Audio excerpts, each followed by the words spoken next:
Concentration table നിങ്ങൾ plus two ഒന്നും കൂടി പഠിക്കുന്നത് കേട്ടോ. ഇതൊന്നും കൂടി നിങ്ങൾ പഠിക്കേണ്ടതാണ്. പ്ലസ് ടു ഒന്നും കൂടി ഉള്ളതാണ്. ലാബിലേക്കൊക്കെ വേണ്ടി വരുന്ന കുറച്ച് സെക്ഷൻ കൂടിയാണ്.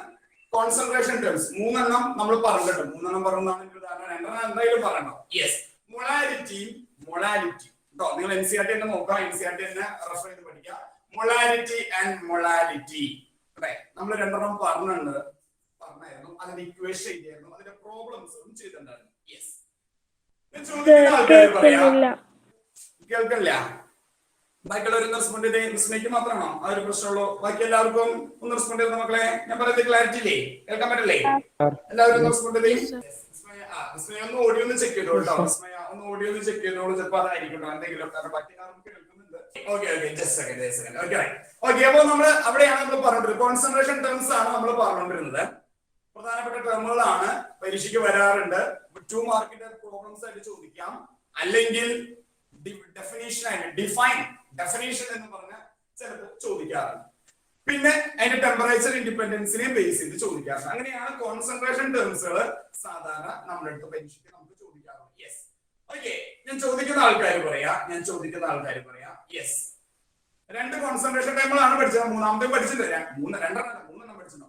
മോൾ ഫ്രാക്ഷൻ അടക്കം പഠിച്ചിട്ടുണ്ടോ? Yes, okay. അതുൽ യെസ് ഒന്ന് പറഞ്ഞേ. What do you mean by molarity? Lift ആണ് ഞാൻ ഉദ്ദേശിച്ചത്. molarity. What do you mean by molarity? It is a number of moles present in a solute. സൊല്യൂട്ടിന്റെ amount ആണ് നമ്മൾ കണ്ടുപിടിക്കുന്നത്. It is a number of moles of solute. Solute. ബാക്കി ഒരു പ്രധാനപ്പെട്ട കാര്യമുണ്ട്. അതാണ് അവിടെയാണ് molarity. പിന്നെ ഒരാളും കൂടി ഉണ്ട്, മൊളാലിറ്റി. അത് കൃത്യം നിങ്ങൾ പഠിക്കണം. ഡെഫിനേഷൻ നിങ്ങൾ കൃത്യമായിട്ട് പഠിക്കണം. ഞാൻ പറയാം, ചില സിനിമ ഡയലോഗുകൾ ചിലപ്പോൾ നമ്മൾ അതുപോലെ തന്നെ പറഞ്ഞാലേ അതിന്റെ ഒരു പഞ്ച് കിട്ടുള്ളൂ എന്ന് പറയുന്ന പോലെ ഇത് കൈക്കൊരു ബാക്കിയുണ്ട്. മൊളാലിറ്റി, മോൾസ്, മൊളാലിറ്റി, മൊള എന്ന് പറയുമ്പോൾ തന്നെ നമ്പർ ഓഫ് മോൾസ്. ശരി, number of moles of solute. ബാക്കി ഒരു പ്രധാനപ്പെട്ട കാര്യമുണ്ട്, അതാണ് പ്രത്യേകം ശ്രദ്ധിക്കേണ്ടത്. ആ ഡെഫിനേഷൻ പോയി കഴിഞ്ഞാൽ നമ്മുടെ കയ്യിൽ നിന്ന് കാൽക്കുലേഷൻ ചിലപ്പോൾ കയ്യിൽ നിന്ന് പോയെന്ന് വരാം. അതുകൊണ്ടാണ് it is a number of moles of solute. അല്ലെങ്കിൽ number of moles of solute. അങ്ങനെയാണ് സൊല്യൂട്ടിന്റെ amount ആണ് നമ്മൾ പറയുന്നത്. number of moles of solute present in അതിലെ എന്തായിരിക്കും? അവിടെയാണ് അതിന്റെ കീ പോയിന്റുകൾ ഉണ്ട്. it is the number of moles of solute. എല്ലാവരും വീഡിയോ ഓൺ ആക്കി വെച്ചോളൂ. it is the number of moles of solute present in. it is the number of moles of solute present in 1000 liter of water അല്ലേ? അല്ല, litre അല്ല, ml അല്ലെങ്കിൽ 1 liter of water. 1 liter of water. അതിനെയാണ് നമ്മൾ എന്ത് വിളിക്കുക? അതാണ് ഏറ്റവും പ്രധാനപ്പെട്ട പോയിന്റ്. ബാക്കി നിങ്ങൾക്ക് ഓർക്കാം, മൊളാലിറ്റി, മോൾസ് ഉണ്ട്. നമ്മൾ സൊല്യൂട്ടിന്റെ എമൗണ്ട് അല്ലേ നമ്മൾ എപ്പോഴും പറയാം. So number of moles of solute അല്ലെങ്കിൽ number of moles present. Minimum അത്രയെങ്കിലും ഒന്ന് പറഞ്ഞു. സൊല്യൂട്ടിന്റെ എമൗണ്ട് ഞാൻ എപ്പോഴും പറയാം. It is a number of moles of solute present in 1000 ml of the solution. അല്ലെങ്കിൽ നിങ്ങൾക്ക് ഇങ്ങനെ പറയാം, 1 liter of the solution. അതിനെയാണ് നമ്മൾ എന്ത് വിളിക്കുക? that is called molarity എന്ന് നമ്മൾ പറഞ്ഞു. അപ്പോൾ അത് കൃത്യമായിട്ട് കണക്ട് ചെയ്ത് ലിങ്ക് ചെയ്ത് പഠിക്കാം. അതിനെയാണ് മൊളാരിറ്റി എന്ന് പറയുന്നത്. Yes, okay. അതൊന്ന് ക്ലിയർ ആയിരിക്കുന്നു. സാർ ഒരു സെക്കൻഡ്. സാറിന് ബോർഡിന്റെ അവിടേക്ക് തിരിയുമ്പോ സാറിന് സൗണ്ട് സ്ലോ ഉണ്ട് കേട്ടോ. സ്ലോ ഉണ്ടല്ലേ?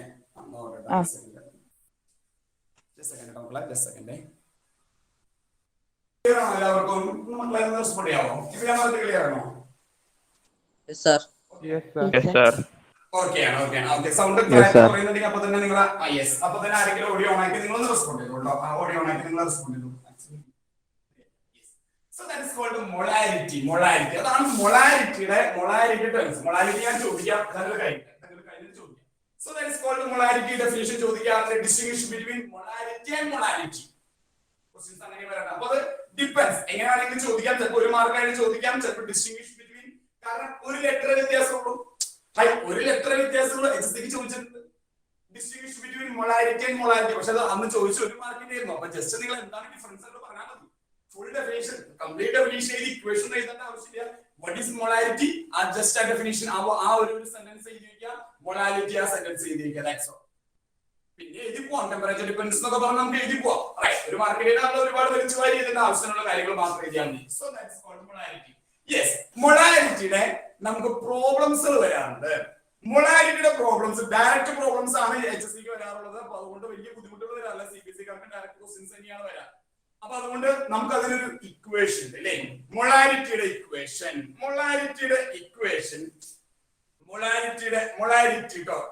ആണ് RITY. മൊളാരിറ്റിയുടെ ഇക്വേഷൻ എനിക്കൊന്ന് പറഞ്ഞു തരാം. ഓക്കെ, സുഹാന എനിക്കൊന്ന് പറഞ്ഞേ.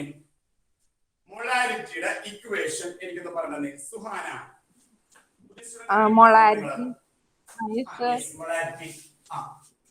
Molarity is equal to weight of solute divided by mass of solute into 1000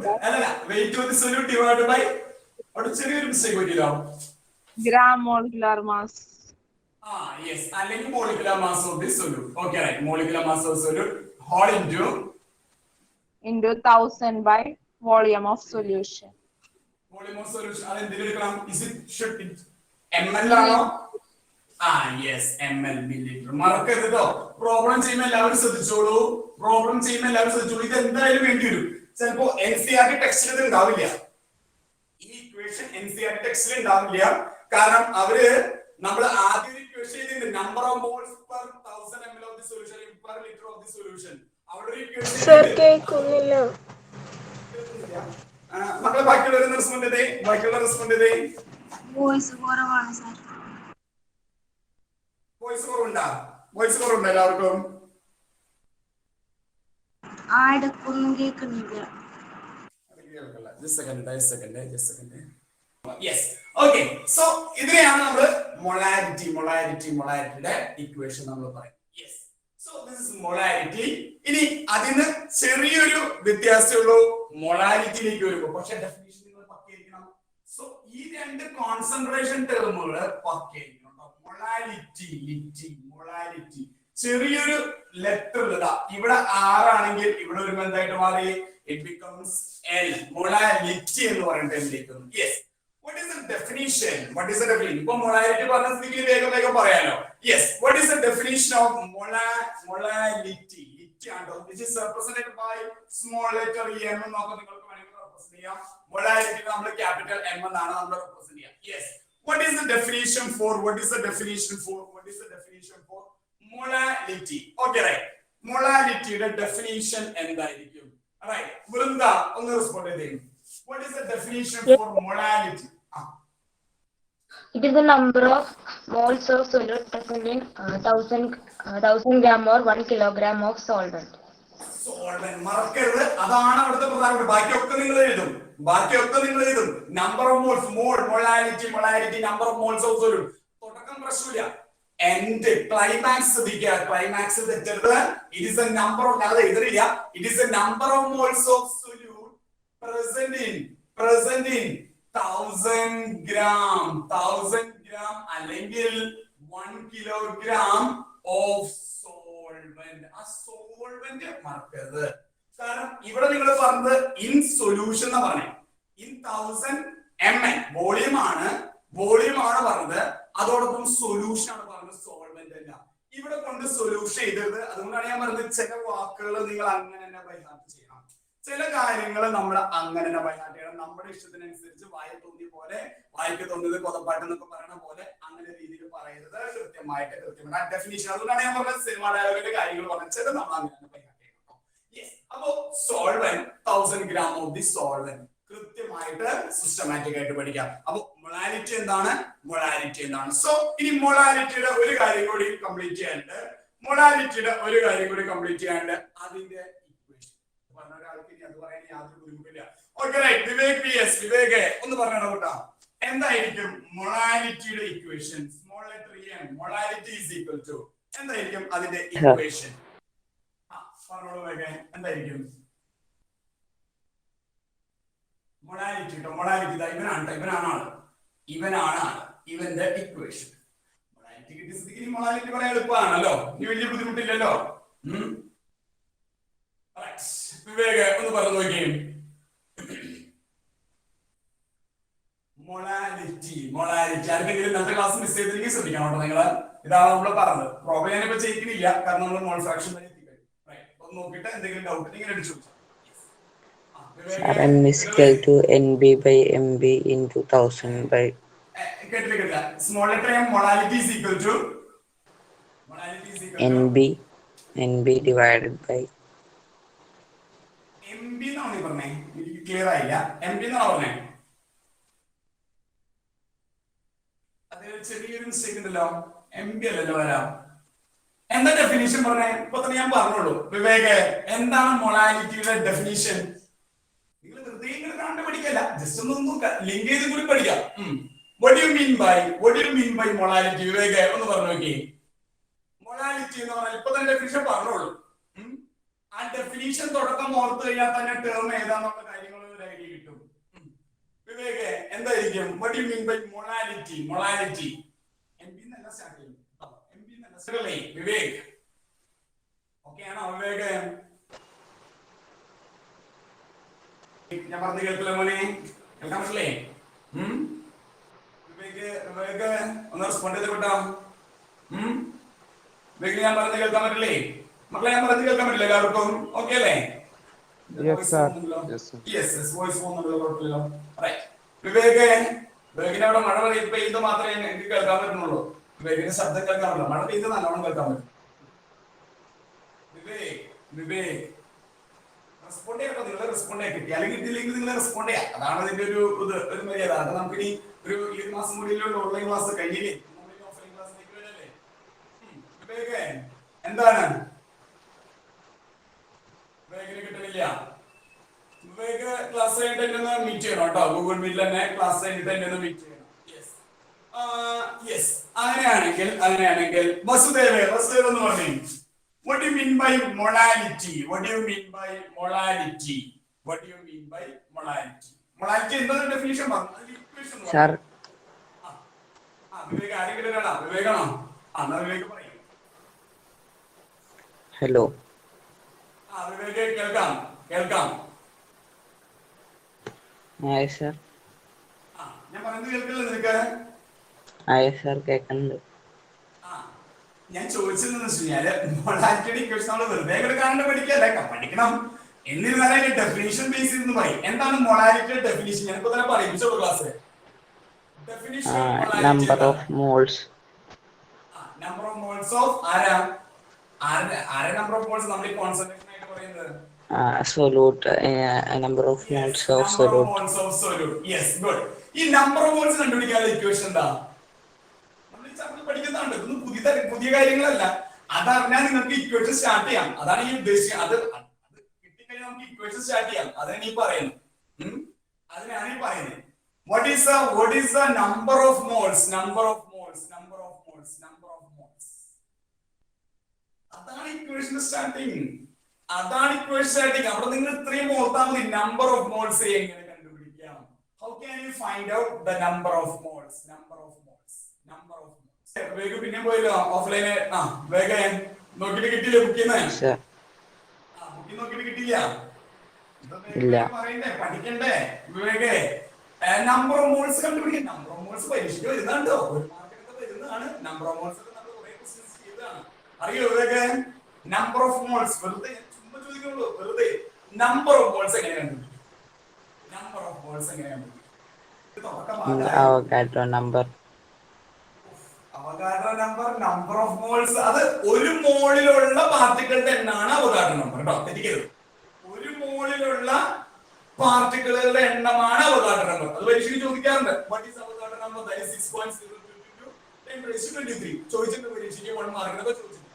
അതല്ല ഞാൻ ചോദിച്ചത് നമ്പർ ഓഫ് മോൾസ്. അപ്പോൾ നിങ്ങളോട് ചോദിക്കുകയാണ് calculate the number of moles in the following.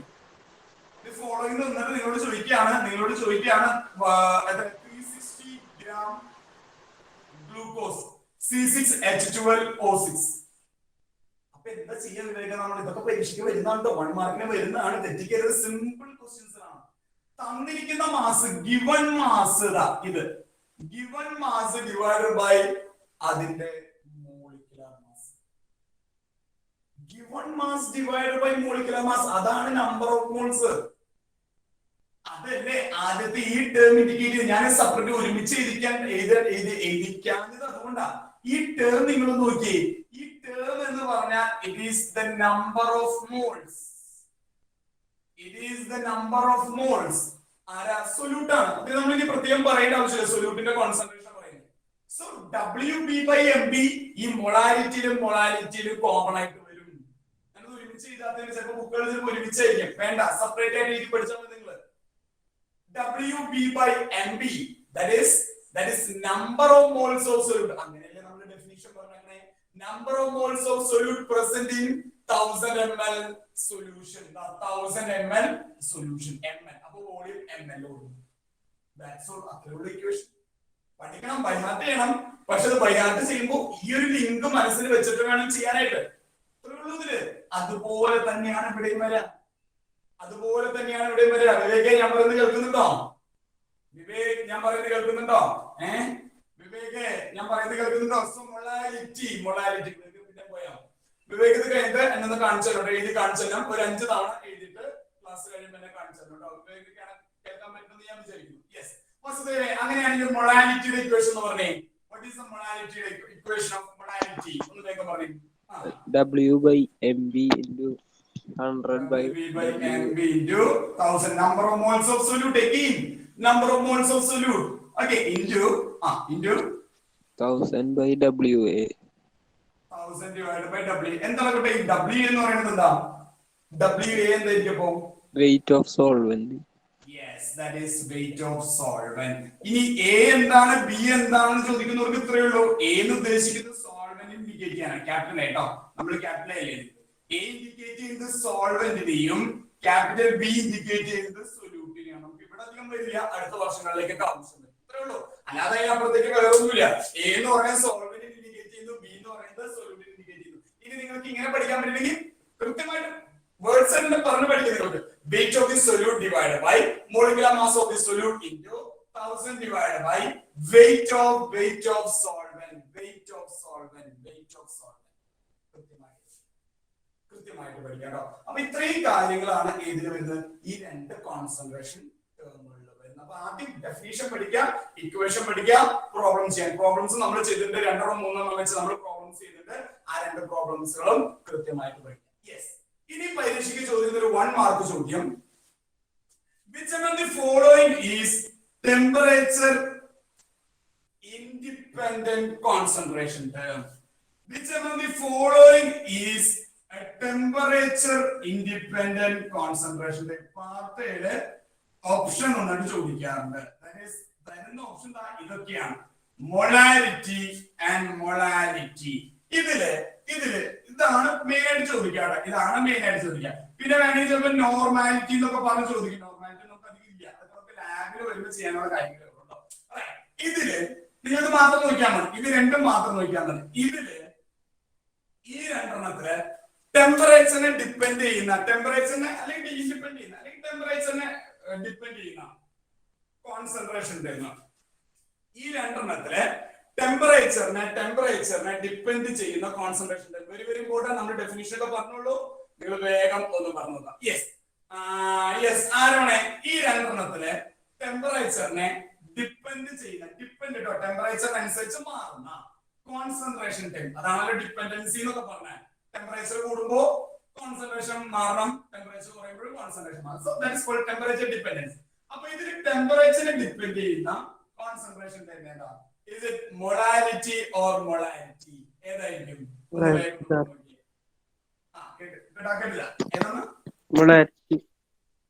Molality ആണ് ടെമ്പറേച്ചറിനെ ഡിപ്പെൻഡ് ചെയ്യുന്നത്. പ്രത്യേകം പഠിച്ചോളൂ, പരീക്ഷയ്ക്ക് ചോദിച്ചിട്ടുണ്ട്. പരീക്ഷയ്ക്ക് 1 മാർക്ക് കേട്ടോ, 1 മാർക്ക് ചോദിച്ചിട്ട് ഇതുപോലെയാണ് ചോദിക്കുക. പാർട്ടിയില് ചിലപ്പോ 2 ചിലപ്പോ 3 ഉള്ളൂ. അപ്പോ ശ്രദ്ധിക്കുക, മൊളാലിറ്റി ടെമ്പറേച്ചറിനെ ഡിപ്പെൻഡ് ചെയ്യും. അതിനേക്കാളും കുറച്ചും കൂടി പരീക്ഷയ്ക്ക് ചോദിക്കുന്നത് temperature independent. That is molality. Temperature independent. Temperature independent ആണ്, ഡിപെൻഡ് ചെയ്യുന്നില്ല.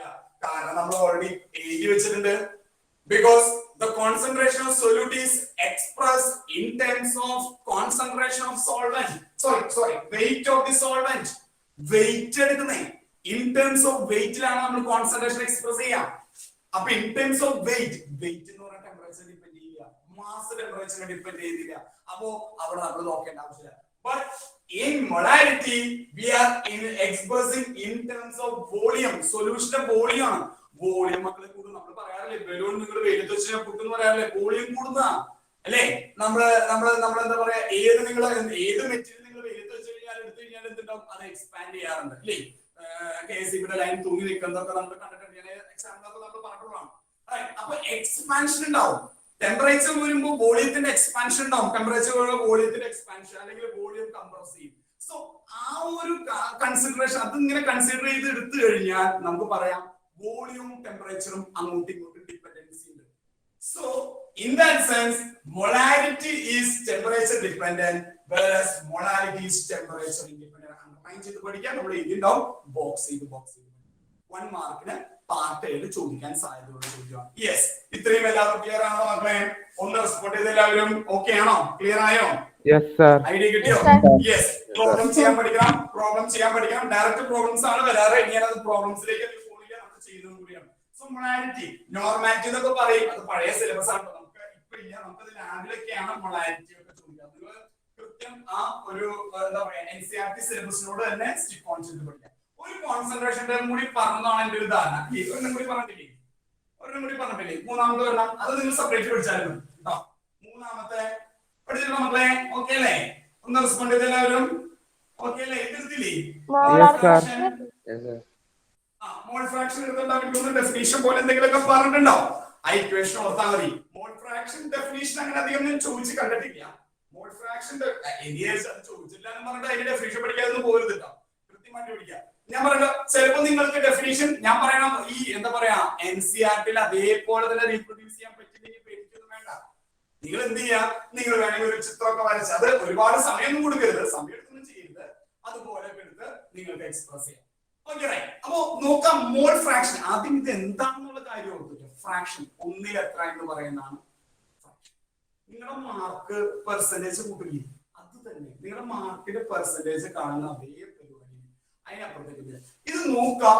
വീണ്ടും ഒരു മോൾ എന്ന് പറയുന്ന ടേം ഇവിടെ മോൾസിന്റെ എണ്ണം മൊത്തം മോൾസില് എന്റെ മോൾസിനുള്ള ഫ്രാക്ഷൻ എത്ര?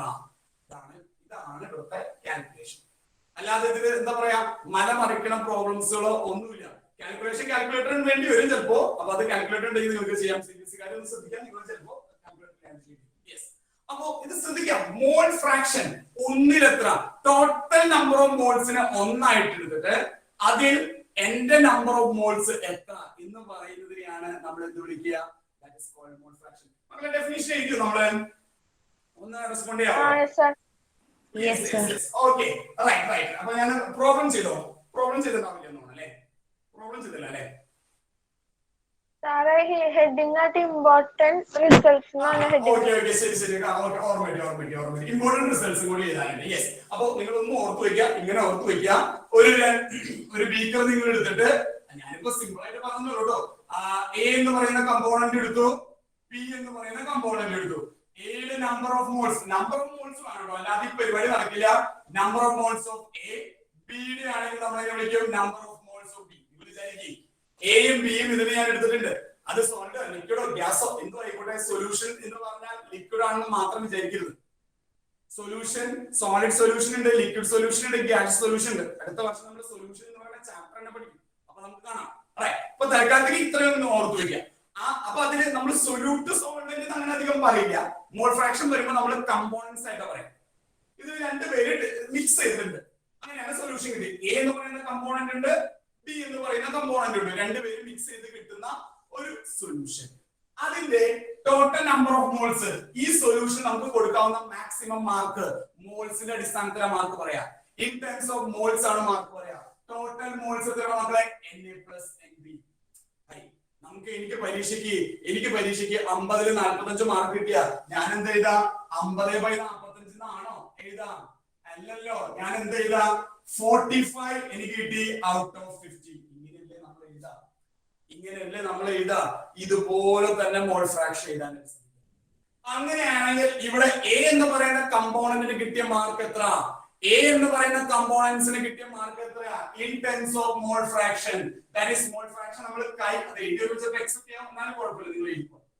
കൈ of A, mole fraction of A എയുടെ കിട്ടിയ മാർക്ക് മോൾസിന്റെ ബേസിൽ എക്ക് കിട്ടിയ മാർക്ക് മാത്രം ചുമ്മാ എഴുതിക്കുക, വേറെ ഒന്നും ചെയ്യേണ്ട ആവശ്യമില്ല. അപ്പൊ ടോട്ടൽ മാർക്ക് എങ്ങനെയാ? ടോട്ടൽ നമ്പർ ഓഫ് മോൾസ്, അതായത് നമ്മളെ Na plus Nb total mark, അതായത് താഴെ ഡിനോമിനേറ്ററിലായിരിക്കും എപ്പോഴും എന്ത് വരിക, വലിയ നമ്പർ വരും. ഇനി ന്യൂമറേറ്ററിലോ എക്ക് കിട്ടിയ number of moles Na divided by Na plus Nb. ഇനി ഒരു സീൻ കൂടി ഉണ്ടെങ്കിലോ, സീൻ കൂടി ഉണ്ടെങ്കിലോ അപ്പൊ എന്ത് ചെയ്യണം, പ്ലസ് Nc കൂടി ചെയ്യണം. കാരണം ടോട്ടൽ നമ്പർ ഓഫ് മോൾസ്. ഞാൻ ചിലപ്പോൾ നിങ്ങൾക്ക് പരിചയ പ്രോബ്ലത്തിന് പരിചയത്തിന് 2 കമ്പോണൻസ് ഉണ്ടാവുള്ളൂ. 2 കമ്പോണൻസ്, എത്ര കമ്പോണൻസ് ഉണ്ടോ അതിന്റെ ഒക്കെ നമ്പർ ഓഫ് മോൾസ് ആഡ് ചെയ്താലേ നിങ്ങൾക്ക് എന്ത് കിട്ടുള്ളൂ, നിങ്ങൾക്ക് ടോട്ടൽ നമ്പർ ഓഫ് മോൾസ് കിട്ടും. അപ്പൊ നമ്മുടെ പരീക്ഷയ്ക്ക് നമ്മൾ കൂട്ടുന്ന മാർക്കില്ലേ അത് തന്നെ അങ്ങനെ ചെയ്യാം. ഇൻറ്റു 100 പരിപാടി ചെയ്യാം. ഇൻറ്റു 100 പരിപാടി വരും. അതെപ്പോഴാണ് ഞാൻ അടുത്ത് പറയാം, എന്താ പറയാ, മാസ് പെർസെന്റേജ് വരും. അപ്പൊ പറയാം, അത് നമുക്ക് എളുപ്പമാണ്. ഇത് മോൾസ് ആണ്. ഇത് ടോട്ടൽ മോൾസ്, ആ കമ്പോണൻസിന്റെ മോൾസ് എത്രയുണ്ട്, ടോട്ടൽ മാർക്കിൽ എനിക്ക് എത്ര മാർക്ക് കിട്ടി. ആ പറയുന്ന പരിപാടിയുള്ളൂ, അതിനപ്പുറത്തേക്ക് വേറെ ഒന്നുമില്ല. So it is defined as the number of moles, the ratio of number of moles of a particular component to. Ratio എന്ന് പറയുന്ന ഡിവിഷൻ ആണ് ഇതിനകത്ത് കേട്ടോ. It is the ratio of number of moles of a particular component to TO2 the total number of moles in the solution. ആ രീതിയിൽ പറഞ്ഞാലും മതി, അല്ലെങ്കിൽ ഇത് വരച്ച് ഇങ്ങനെ എഴുതിയാലും മതി. Similarly, mole fraction of B നിങ്ങൾക്ക് ഇതുപോലെ ചെയ്യാം.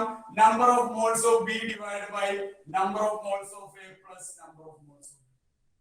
ടോട്ടലിൽ ആ കമ്പോണൻസിന്റെ എത്ര മോൾസ് കിട്ടി, ടോട്ടൽ മോൾസിൽ ആ കമ്പോണന്റിന് എത്ര മോൾ കിട്ടി, ടോട്ടൽ മാർക്കില് എനിക്ക് എത്ര മാർക്ക് കിട്ടി. 100ൽ എനിക്ക് കിട്ടിയ മാർക്ക് 55, അപ്പൊ 55/100 അതാണ് ഫ്രാക്ഷൻ. അത് മോൾസിന്റെ ബേസിൽ എഴുതുമ്പോ അത് മോൾ ഫ്രാക്ഷൻ.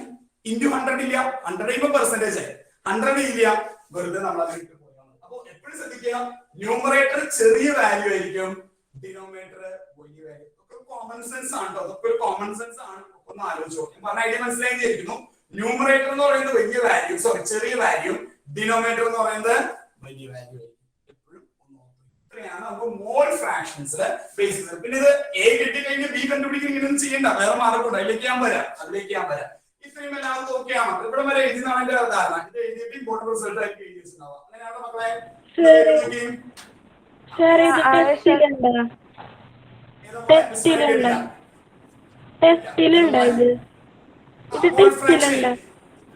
മോൾ ഫ്രാക്ഷൻ നിങ്ങൾക്ക് വരുന്നുണ്ട് കേട്ടോ. മോൾ ഫ്രാക്ഷൻ നിങ്ങളൊന്നും പഠിക്കണം കേട്ടോ. നിങ്ങളുടെ NCERT-ൽ ഇത്തിരി ഒരു കുറവുണ്ടാവും. നിങ്ങള് സ്റ്റേറ്റ് സിലബസിൽ പറയുന്ന കാര്യങ്ങളാണ്. അപ്പൊ ഇതും കൂടി ഒന്ന് പഠിച്ചു വെച്ചോളൂ. ഇത് കൂടി concentration.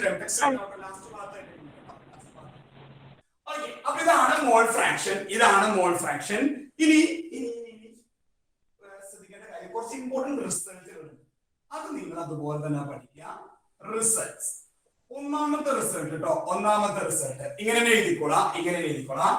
The sum of mole fraction of all the components. The sum of mole fraction, very very important.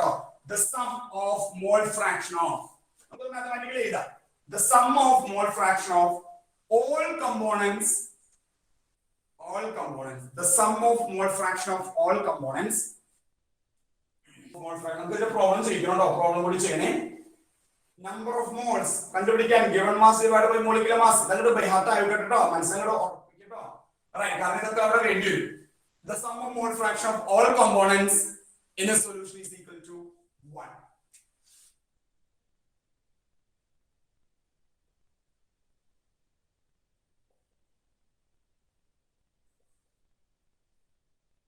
നമ്മൾ ഈ കൈ എഴുതിയിട്ട് വരുമ്പോ അത് എന്താ പറയാ, ഒരു പ്രശ്നമുണ്ട്. അത് അവസാനം എഴുതി വരുമ്പോ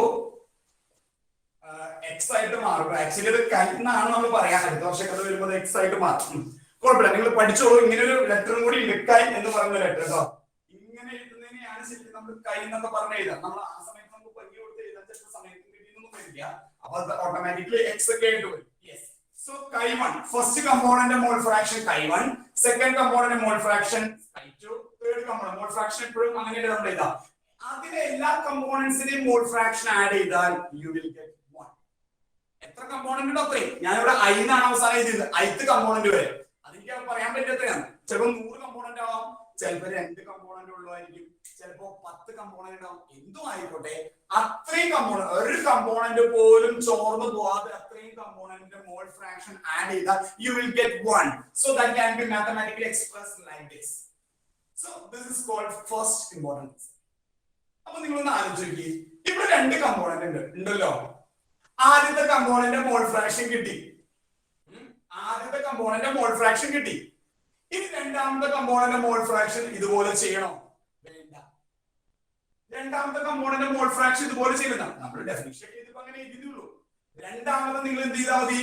ആദ്യത്തെ കിട്ടിയല്ലോ, ആദ്യത്തെ കമ്പോണന്റ് കിട്ടി, മോൾ ഫ്രാക്ഷൻ ആദ്യത്തെ കമ്പോണന്റ് കിട്ടി, പ്ലസ് രണ്ടാമത്തെ കമ്പോണന്റിന്റെ mole fraction that is equal to 1. അതിലെ ആദ്യത്തെ കമ്പോണന്റ് കിട്ടി, അല്ലെങ്കിൽ രണ്ടാമത്തെ ഏതെങ്കിലും ഒരു കമ്പോണന്റ് മോൾ ഫ്രാക്ഷൻ കിട്ടിയാൽ രണ്ടാമത്തെ കമ്പോണന്റ് മോൾ ഫ്രാക്ഷൻ കിട്ടാനായിട്ട് എന്ത് ചെയ്താൽ മതി? 1ൽ നിന്ന് മൈനസ് ചെയ്താൽ മതി. അതാണ് പറഞ്ഞത്. എല്ലാവരും നിങ്ങൾ ഇക്വേഷൻ ഇട്ട് പോകേണ്ട ആവശ്യമില്ല. രണ്ട് കമ്പോണന്റ് ഒക്കെ വരുന്ന പ്രോബ്ലംസ് ആണെങ്കിൽ ഒരു കമ്പോണന്റ് കിട്ടിയാൽ മതി, രണ്ടാമത്തെ കമ്പോണന്റ് കിട്ടാനായിട്ട് എന്ത് ചെയ്താൽ മതി? 1ൽ നിന്ന് minus. Mole fraction of A കിട്ടി, അങ്ങനെയാണെങ്കിൽ ഇത് പുറത്തേക്ക് അങ്ങോട്ട് കൊണ്ടുപോവാ. അപ്പൊ എന്ത് കിട്ടും നിങ്ങൾക്ക്? മോൾ ഫ്രാക്ഷൻ ഓഫ് ബി കിട്ടും. അതാണ് ആദ്യത്തെ റിസൾട്ടിന്റെ പ്രത്യേകത. എല്ലാ കമ്പോണന്റ്സിന്റെയും മോൾ ഫ്രാക്ഷൻ ആഡ് ചെയ്താൽ you will get 1. Value 1. 1 exceed ചെയ്യില്ല. എപ്പോഴും മറക്കരുത് കേട്ടോ. ഫ്രാക്ഷൻ മീൻസ് ഒന്നിൽ എത്ര എന്ന് പറയുന്നതാണ് ഫ്രാക്ഷൻ. അതുകൊണ്ട് ഫ്രാക്ഷന്റെ വാല്യൂ ഒരിക്കലും 1ന് മേലേക്ക് പോവില്ല. പോയിട്ടുണ്ടെങ്കിൽ നിങ്ങൾ ചെയ്തൊരു മിസ്റ്റേക്ക് ഉണ്ട്. അത് അപ്പോഴേ തന്നെ സൂചന കിട്ടിയിട്ടുണ്ടോ? കൃത്യമായിട്ട് എഴുതിക്കോളാം. ഓക്കെ ആണോ മക്കളെ? ഞാൻ പറഞ്ഞത് ക്ലിയർ ആയോ? ഓക്കെ ആണോ? സെന്റൻസ് പോലെ പറഞ്ഞില്ലേ, അതൊന്നുകൂടെ പറയോ? The sum of mole fraction of all component in a solution is equal to mathematically is equal to 1. അത് മാത്തമാറ്റിക്കലി എന്താണ്? ഇങ്ങനെ ഇത് ഓർക്കാൻ മതി, നിങ്ങൾ വേർഡ്സ് ഓർക്കണമെന്നില്ല, ഇത് ഓർത്താലും മതി കേട്ടോ. The sum of എല്ലാത്തിന്റെ ആഡ് ചെയ്തിട്ടോ. The sum of mole fractions of all component in a solution is equal to 1. അത് മാത്തമാറ്റിക്കലി ഇത് മതി നമുക്ക്. ഇത് ധാരാളം സം ആട്ടോ, ഓരോന്നും ആഡ് ചെയ്യാം. അറിയാത്ത രീതിക്ക് കൈ1 കൈ2 കൈ3 അല്ലെങ്കിൽ എക്സ് ആലോചിച്ചാൽ മതി. First component mole fraction, second component, third component, fourth, അങ്ങനെ എത്ര കമ്പോണന്റോ അത്രയും കമ്പോണന്റ്സിന്റെ മോൾ ഫ്രാക്ഷൻ സം ചെയ്യുമ്പോൾ വാല്യൂ 1 ആയിരിക്കും. അത് ഓക്കെ ആണോ മക്കളെ? ഒന്ന് റെസ്പോണ്ട് ചെയ്ത് എല്ലാവരും. പ്രോബ്ലം ചെയ്യുന്ന കുറച്ചും കൂടി ഒരു ഐഡിയ കിട്ടും കേട്ടോ. പ്രോബ്ലം ചെയ്യുമ്പോൾ ഒരു ഐഡിയ കൂടി കിട്ടും. യെസ്, ഇത് ഓക്കെ ആണോ? ഫസ്റ്റത്തെ റിസൾട്ട് ഓക്കെ ആണോ? അടുത്തത് നിങ്ങൾ എനിക്ക് പറഞ്ഞു തരണം. യെസ്, ഇനി ആർക്കെങ്കിലും ഡൗട്ട് ഉണ്ടെങ്കിൽ ചോദിച്ചേ. അനില പറഞ്ഞോ. ബ്ലറായി പോയാ? ഇപ്പൊ ഓക്കെ, ഇപ്പൊ ഓക്കെ അല്ലേ? ഇത്ര വരെ ഞാൻ പറഞ്ഞത് ഓക്കെ അല്ലേ? ഇനി ആർക്കെങ്കിലും ഏതെങ്കിലും ഭാഗത്ത് ക്ലാരിറ്റി കുറവുണ്ടെങ്കിൽ എന്ന് പറഞ്ഞേ. അടുത്ത റിസൾട്ടിലേക്ക് പോട്ടെ. ഓക്കെ അല്ലേ? പോട്ടെ. ഇത് പഠനമൊരിക്കലും നമുക്കധികം വേണ്ടി വരില്ല. നിങ്ങൾ ഇത് ഈ റിസൾട്ട് വേണ്ടത് ഇത് മനസ്സിലാവാൻ വേണ്ടി വരച്ചതേ ഉള്ളൂ കേട്ടോ. ഇത് മനസ്സിലാവാൻ വേണ്ടി വരച്ചതേ ഉള്ളൂ, വേറൊന്നുമില്ല. യെസ്, രണ്ടാമത്തെ അതിന്റെ റിസൾട്ട് നിങ്ങൾ എനിക്ക് പറഞ്ഞുതരാം. നമ്മൾ പഠിച്ച ആൾക്കാരല്ലേ, എന്തായാലും ഇത്രയും പഠിച്ച ആൾക്കാരല്ലേ, മോൾ ഫ്രാക്ഷൻ ഇക്വേഷൻ നിങ്ങൾക്കറിയാം. യെസ്, ഇതാണ് റിസൾട്ട്. ഇതാണ് മോൾ ഫ്രാക്ഷൻ ഓഫ്, ഞാനത് റെപ്രസെന്റ് ചെയ്യുന്നില്ല. മോൾ ഫ്രാക്ഷൻ കൈ നമുക്ക് റെപ്രസെന്റ് ചെയ്യാം. Mole fraction of pure component. അതിന് ഈ വേർഡ്സിൽ ഈ ബുക്ക് നിറയ്ക്കണ്ട എന്ന് ചോദിച്ചാൽ എല്ലാം ഷോർട്ട് ആയിട്ട് ഇതും മനസ്സിലാവട്ടെ. എന്താന്ന് വെച്ചാൽ mole fraction of pure component. അപ്പൊ എന്താ പ്യൂർ കമ്പോണന്റ്? പ്യൂർ കമ്പോണന്റ് എന്ന് പറഞ്ഞ സൊല്യൂഷൻ അല്ല, ഒറ്റ ഒരു കമ്പോണന്റ് മാത്രം. വാട്ടർ ആണെങ്കിൽ വാട്ടർ മാത്രമേ നമ്മൾ എടുത്തിട്ടുള്ളൂ ഈ ബീക്കർ. അതായത് എ എന്ന് പറയുന്ന ഒരാൾ മാത്രമേ ഉള്ളൂ ഇവിടെ. എ എന്ന് പറയുന്ന ആള് മാത്രമേ ഉള്ളൂ എങ്കിൽ എ എന്ന് പറയുന്ന ഈ ബീക്കറിൽ ഞാൻ എ എന്ന് പറയുന്ന കമ്പോണന്റ് വാട്ടർ ഓക്കെ, ഞാൻ എ എന്ന് പറയുന്ന കമ്പോണന്റ് എടുത്തുള്ളൂ. അതിന്റെ മോൾ നമ്പർ ഓഫ് മോൾസ് NA. അങ്ങനെയാണ് എന്റെ ചോദ്യം. ആ ഒരു പ്യൂർ കമ്പോണന്റ് ആയിട്ട് നിൽക്കുമ്പോൾ അവന്റെ മോൾ ഫ്രാക്ഷൻ ഇതൊക്കെ അടുത്ത വർഷത്തേക്ക് ആവശ്യം വേണ്ടോ? ആ എ എന്ന് പറയുന്ന കമ്പോണന്റ് ഒറ്റയ്ക്ക് നിൽക്കുമ്പോൾ അവന്റെ മോൾ ഫ്രാക്ഷൻ 1 ആണോ? Yes, that will be 1. കാരണം എന്താ? വളരെ ഇമ്പോർട്ടന്റ് റിസൾട്ട് ആണ്. വളരെ ഇമ്പോർട്ടന്റ് റിസൾട്ട് ആണ്. കാരണം നോക്കി, ഒരു കമ്പോണന്റ് എല്ലാവരും ഉള്ളൂ മക്കളെ. മോൾ ഫ്രാക്ഷൻ എങ്ങനെയാ? ആ കമ്പോണന്റിന്റെ number of moles divided by, അല്ലേ, ആ കമ്പോണന്റിന്റെ number of moles divided by total number of moles. Total number of moles എന്ത് തന്നെയാ? സെയിം തന്നെയല്ലേ? ആകെ ഒരു കമ്പോണന്റ് ഉള്ളൂ. സോ ഡിവൈഡ് ചെയ്ത് പോയിട്ട് എന്തായിട്ട് മാറിയിട്ടുണ്ടാവും? 1 ആയിട്ട് മാറിയിട്ടുണ്ടാവും. എഴുതണമെന്നില്ല, സ്റ്റാൻഡേർഡ് റിസൾട്ട് കൃത്യമായിട്ട് ഓർക്കുക. So pure component mole fraction എടുത്തു കഴിഞ്ഞാൽ അത് എപ്പോഴും എന്തായിരിക്കും? അത് 1 ആയിരിക്കും. ഓക്കെ ആണോ മക്കളെ? ഒന്ന് റെസ്പോണ്ട് ചെയ്ത് എല്ലാവരും. ക്ലിയർ ആയോ? ഓക്കെ ആണോ? പെട്ടെന്ന് റെസ്പോണ്ട് ചെയ്തേ. Okay ആണോ? Yes, sir. Yes, sir. Yes. Okay. അതെങ്ങനെ എഴുതിയാൽ മതി? ഈ വേർഡ്സ് ഇത് ആവശ്യമെങ്കിൽ മാത്രമേ എഴുതിയാൽ മതി, അല്ലെങ്കിൽ വേണമെന്നില്ല. Pure component. Pure component means ആ ഒരു കമ്പോണന്റ് മാത്രം. അതാണ് പ്യുവർ കമ്പോണന്റ് എന്നുള്ളത്. ഫോർ പാർട്ടിക്കിൾ വരാൻ പാടില്ല. റൈറ്റ്. യെസ്. ഇനി അടുത്തത് മൂന്നാമത്തെ അതൊരു ക്ലോസിലേക്ക് നമ്മൾ പറഞ്ഞു പോകുന്നതാണ്. ഓക്കെ, ഷോർട്ട് പോയിന്റിലായിട്ട് എഴുതിയാൽ മതി. Two components having same number of moles. Components having same number of moles. നിങ്ങളുടെ നേരെ പോകട്ടെ, എനിക്കിവിടെ സ്പേസ് ഇല്ലാത്തതുകൊണ്ടാണ്. having same number of moles. Two components having same number of moles. അങ്ങനെയാണെങ്കിൽ രണ്ട് കമ്പോണൻസ് ആണ്. ഓരോരുത്തരെയും മോൾ ഫ്രാക്ഷൻ ഒരു സൂത്രപ്പണിയാണ്, നിങ്ങൾ അങ്ങനെ ആലോചിച്ചാൽ പോയാൽ മതി കേട്ടോ. അങ്ങനെയാണെങ്കിൽ ഓരോരുത്തരുടെയും നമ്പർ ഓഫ് മോൾസ് കണ്ടുപിടിക്കാനായിട്ട് ആർക്കെങ്കിലും ഒന്ന് പറയാമോ? എന്തെങ്കിലും ഒരു ഐഡിയ പറഞ്ഞു തരാൻ പറ്റുമോ? രണ്ടുപേരുടെയും നമ്പർ ഓഫ് മോൾസ് സെയിം ആണ്. അങ്ങനെയാണെങ്കിൽ അവരുടെ മോൾ ഫ്രാക്ഷൻ എന്തായിരിക്കാം? ഒരു സൂത്രപ്പണി നമ്മൾ എഴുതി പോവാണ്, വേറെ ഒന്നും നമ്മൾ ചെയ്യില്ല. മോൾ ഫ്രാക്ഷൻ മക്കളെ, മോൾ ഫ്രാക്ഷൻ എന്ന് പറഞ്ഞാല് മോൾസിന്റെ ബേസ് ചെയ്ത് കിട്ടിയ മാർക്കാണ്. രണ്ടുപേർക്കും രണ്ട് കമ്പോണന്റ് ഉള്ളൂ, രണ്ടുപേരുടെയും നമ്പർ ഓഫ് മോൾസ് സെയിം ആണെങ്കിൽ രണ്ടുപേരുടെയും മോൾ ഫ്രാക്ഷൻ സെയിം. രണ്ടുപേരുടെയും നമ്പർ ഓഫ് മോൾസ് കേട്ടോ, നമ്പർ ഓഫ് വെയിറ്റ് അല്ല സെയിം വരുന്നത്, number of moles mole fraction ആണ്. നമ്പർ ഓഫ് മോൾസ് സെയിം ആണെങ്കിൽ അവർക്ക് കിട്ടുന്ന മാർക്കും സെയിം ആണ്, മോൾ ഫ്രാക്ഷൻ സെയിം ആണ്. അപ്പൊ അങ്ങനെ ഒരാളുടെ മോൾ ഫ്രാക്ഷൻ എത്ര വരും? ആരെങ്കിലും പറയാമോ? ഒരാളുടെ മോൾ ഫ്രാക്ഷൻ രണ്ട് കമ്പോണന്റ് ഉള്ളൂ, രണ്ടുപേരും കൂടി കൂട്ടിയാൽ 1 കിട്ടണം. രണ്ട് കമ്പോണന്റ്സിലെയും നമ്പർ ഓഫ് മോൾസ് സെയിം ആണെന്ന് പറയുമ്പോൾ അവർക്ക് കിട്ടുന്ന മോൾ ഫ്രാക്ഷനും സെയിം മാർക്ക് സെയിം പക്ഷെ രണ്ടും കൂടി കൂട്ടുമ്പോൾ 1 കിട്ടും. അപ്പൊ ഒരാളുടെ മോൾ ഫ്രാക്ഷൻ എത്രയാണ്? എത്ര? 1/2. 1/2. അപ്പൊ ആ ഒരു രീതിയിൽ നമുക്ക് ഇങ്ങനെ പറഞ്ഞു പോവാം. ഒന്ന് ശ്രദ്ധിക്കണം, നമുക്ക് സിമ്പിൾ ആയിട്ട് പറഞ്ഞു പോകാം. എനിക്ക് വലിയ കാൽക്കുലേഷനുകളൊന്നും പോകണ്ട, ഒരു മാർക്കിനൊക്കെ ചിലപ്പോൾ ചോദിക്കാം. രണ്ട് കമ്പോണൻസിന്റെ നമ്പർ ഓഫ് മോൾസ് സെയിം ആയി കഴിഞ്ഞാൽ, so mole fraction number of moles same ആയി കഴിഞ്ഞാൽ അവരുടെ മോൾ ഫ്രാക്ഷൻ സെയിം ആയി. അപ്പൊ അങ്ങനെയാണെങ്കിൽ ഒരാളുടെ മോൾ ഫ്രാക്ഷൻ കിട്ടാൻ that is 1/2. അതായത് 0.5. ഞാൻ 0.5 ആയിട്ട് ഇതില്ല, 1/2 ഒരു സിസ്റ്റമാറ്റിക് ആയിട്ട് പോകാൻ വേണ്ടിയാണ്. അപ്പൊ എന്റെ അടുത്ത ചോദ്യം if 3 components, നിങ്ങൾ കംപ്ലീറ്റ് ചെയ്യണം, ഞാനവിടെ എഴുതാൻ സ്പേസ് ഇല്ലാത്തതുകൊണ്ടാണ്. 2 components ആണെങ്കിൽ 3 കമ്പോണൻസിന് നമ്പർ ഓഫ് മോൾസ് സെയിം ആയാൽ അവരുടെ മോൾ ഫ്രാക്ഷൻ എത്ര വരും? 3 കമ്പോണൻസിന് മോൾ ഫ്രാക്ഷൻ സെയിം ആയി കഴിഞ്ഞാൽ അപ്പൊ എത്ര വരും? 2 പേർക്ക് വരാണെങ്കിൽ 1/2. 3 പേരുടെ നമ്പർ ഓഫ് മോൾസ് സെയിം ആയി കഴിഞ്ഞാൽ ഒരു സൊല്യൂഷൻ 1/3. ഇത് അങ്ങോട്ട് എക്സ്പാൻഡ് ചെയ്യുക. 4 കമ്പോണൻസ് വന്നു കഴിഞ്ഞാൽ 1/2. ഒരു സിസ്റ്റമാറ്റിക് ആയിട്ട് അങ്ങോട്ട് എഴുതി പോകോട്ടെ. 1/4 ഇങ്ങനെ 1/2 എന്ന് പറഞ്ഞാൽ 0.5 ആണ്. ഞാൻ അങ്ങനെ എഴുതിക്കാത്തതിന്റെ കാര്യം, ഈ 2 കമ്പോണൻസിന്റെ സെയിം നമ്പർ ഓഫ് മോൾസ് വരുമ്പോൾ 1/2, 3 കമ്പോണൻസ് വരുമ്പോൾ 1/3, 4 കമ്പോണൻസ് വരുമ്പോൾ 1/4. നിങ്ങൾ താഴേക്ക് വേണമെങ്കിൽ എഴുതി പോണില്ല. 5 കമ്പോണൻസ് വരുമ്പോൾ 1/5. ആ രീതിയിൽ അതിങ്ങനെ എക്സ്പാൻഡ് ചെയ്ത് അത്രയാണ് നമുക്ക് ഏതിൽ വരുന്നത്? നമുക്ക് മോൾ ഫ്രാക്ഷൻസിൽ വരുന്നത് കേട്ടോ. അത്രയും ഒന്നും നിങ്ങൾ കൃത്യമായിട്ട് സിസ്റ്റമാറ്റിക് ആയിട്ട് മോൾ ഫ്രാക്ഷൻ പഠിച്ചു.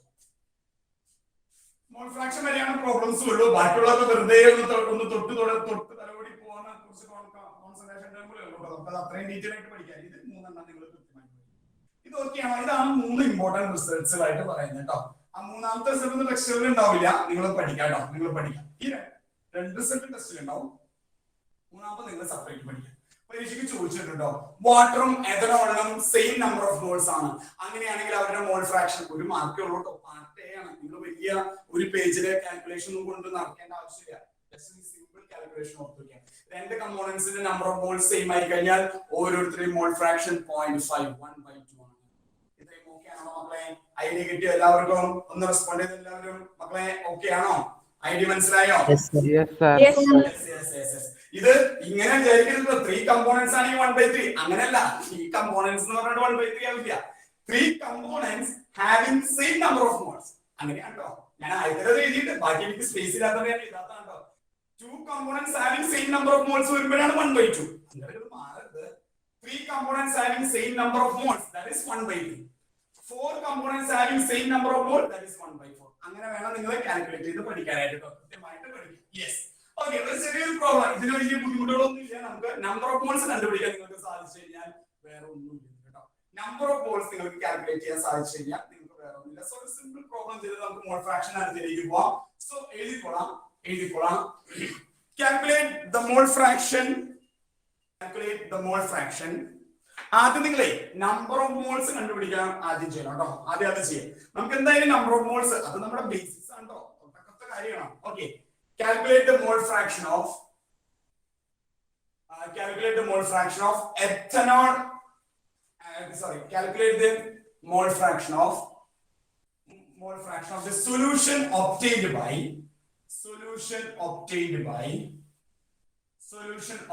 by mixing.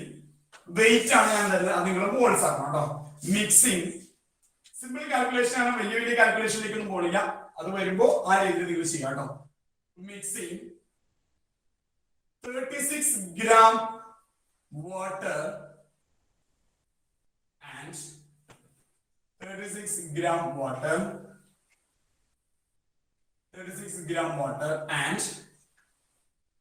180 gram glucose.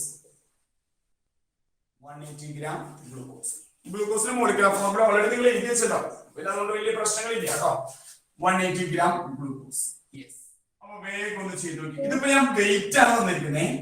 ഇത് ഞാൻ നിങ്ങൾക്ക് തന്നിരിക്കുന്നത് വെയിറ്റ്, 2 കമ്പോണൻസേ ഉള്ളൂ, water and glucose. Okay, water liquid ആണ്, ഗ്ലൂക്കോസ് സോളിഡ് ആണ്. അങ്ങനെ ഒന്നും ആലോചിക്കണ്ട, ഓരോ കമ്പോണന്റ് ആയിട്ട് ആലോചിക്കുക. ആ കമ്പോണന്റ് നമ്പർ ഓഫ് മോൾസ് എത്രയുണ്ടെന്ന് നോക്കാം, അതിനപ്പുറത്തേക്ക് വേറെ ഒന്നുമില്ല. So simply find out the number of water and number of glucose. ഒരാളുടെ മോൾ ഫ്രാക്ഷൻ കണ്ടുപിടിച്ചാൽ മതി. ഒരാളുടെ മോൾ ഫ്രാക്ഷൻ കണ്ടുപിടിച്ച് അടുത്ത ആളുടെ മോൾ ഫ്രാക്ഷൻ കിട്ടാൻ ഒന്നിൽ നിന്ന് മൈനസ് ചെയ്താൽ മതി. അതൊക്കെ ഒന്ന് ആലോചിക്കട്ടോ, അങ്ങനെ ഒന്ന് ആലോചിച്ച് വേണം നിങ്ങൾ ചെയ്യാൻ. സോ ഒന്ന് വേഗം ഒന്ന് ചെയ്ത് നോക്കി. ആദ്യം നമ്പർ ഓഫ് മോൾസ് കണ്ടുപിടിക്കണം. മോൾ ഫ്രാക്ഷൻ അല്ലേ, ആദ്യം മോൾസിന്റെ എണ്ണം അറിയണം. ഓരോ കമ്പോണൻസിന്റെയും മോൾസിന്റെ എണ്ണം അറിഞ്ഞാലാണ് നമുക്ക് ഓരോന്നും. സോ വേഗം ചെയ്തോളൂ. 36 gram വാട്ടർ. നിങ്ങൾക്ക് വലിയ ഒരു സയന്റിഫിക് കാൽക്കുലേറ്റർ ഉപയോഗിക്കേണ്ട ആവശ്യമില്ല കേട്ടോ, രണ്ടെണ്ണം നിങ്ങൾക്ക് ചെയ്യാം. അങ്ങനെ വരുന്ന പ്രോബ്ലംസ് ആണെങ്കിൽ സയന്റിഫിക് കാൽക്കുലേറ്റർ ഉപയോഗിക്കാം. ഇതിപ്പോ ഞാൻ എളുപ്പത്തിൽ വാല്യൂ തന്നേ ഉള്ളൂ. അപ്പൊ അങ്ങനെയാണെങ്കിൽ വേഗം കണ്ടുപിടിച്ച number of moles of water. 26 gram അല്ലേ സാറേ ഏതിന്റെയാ? വാട്ടറിന്റെ. ഇത് ഞാൻ എഴുതുന്നത് 36 ആണ്. ഇത് എഴുതുന്നത് 36 ആണ്. വാല്യൂ ശരിയായിക്കോട്ടെ എന്ന് വിചാരിച്ചു, നല്ല വാല്യൂ കിട്ടിക്കോട്ടെ എന്ന് വിചാരിച്ചിട്ടുണ്ടാ. നല്ല വാല്യൂ കിട്ടിക്കോട്ടെ വേഗം ചെയ്യാൻ വേണ്ടി ചെയ്യുന്നതാണ്. അപ്പൊ അത് അങ്ങനെ അല്ലെങ്കിൽ നിങ്ങൾ അതിനനുസരിച്ച് ചെയ്യാം. CBSE ഈ പ്രാവശ്യം MCQ ടൈപ്പ് ആണ്. അപ്പൊ നിങ്ങൾക്ക് എന്തായാലും ഇങ്ങനത്തെ ഉള്ള വാല്യൂസുകളാണ് സാധാരണ.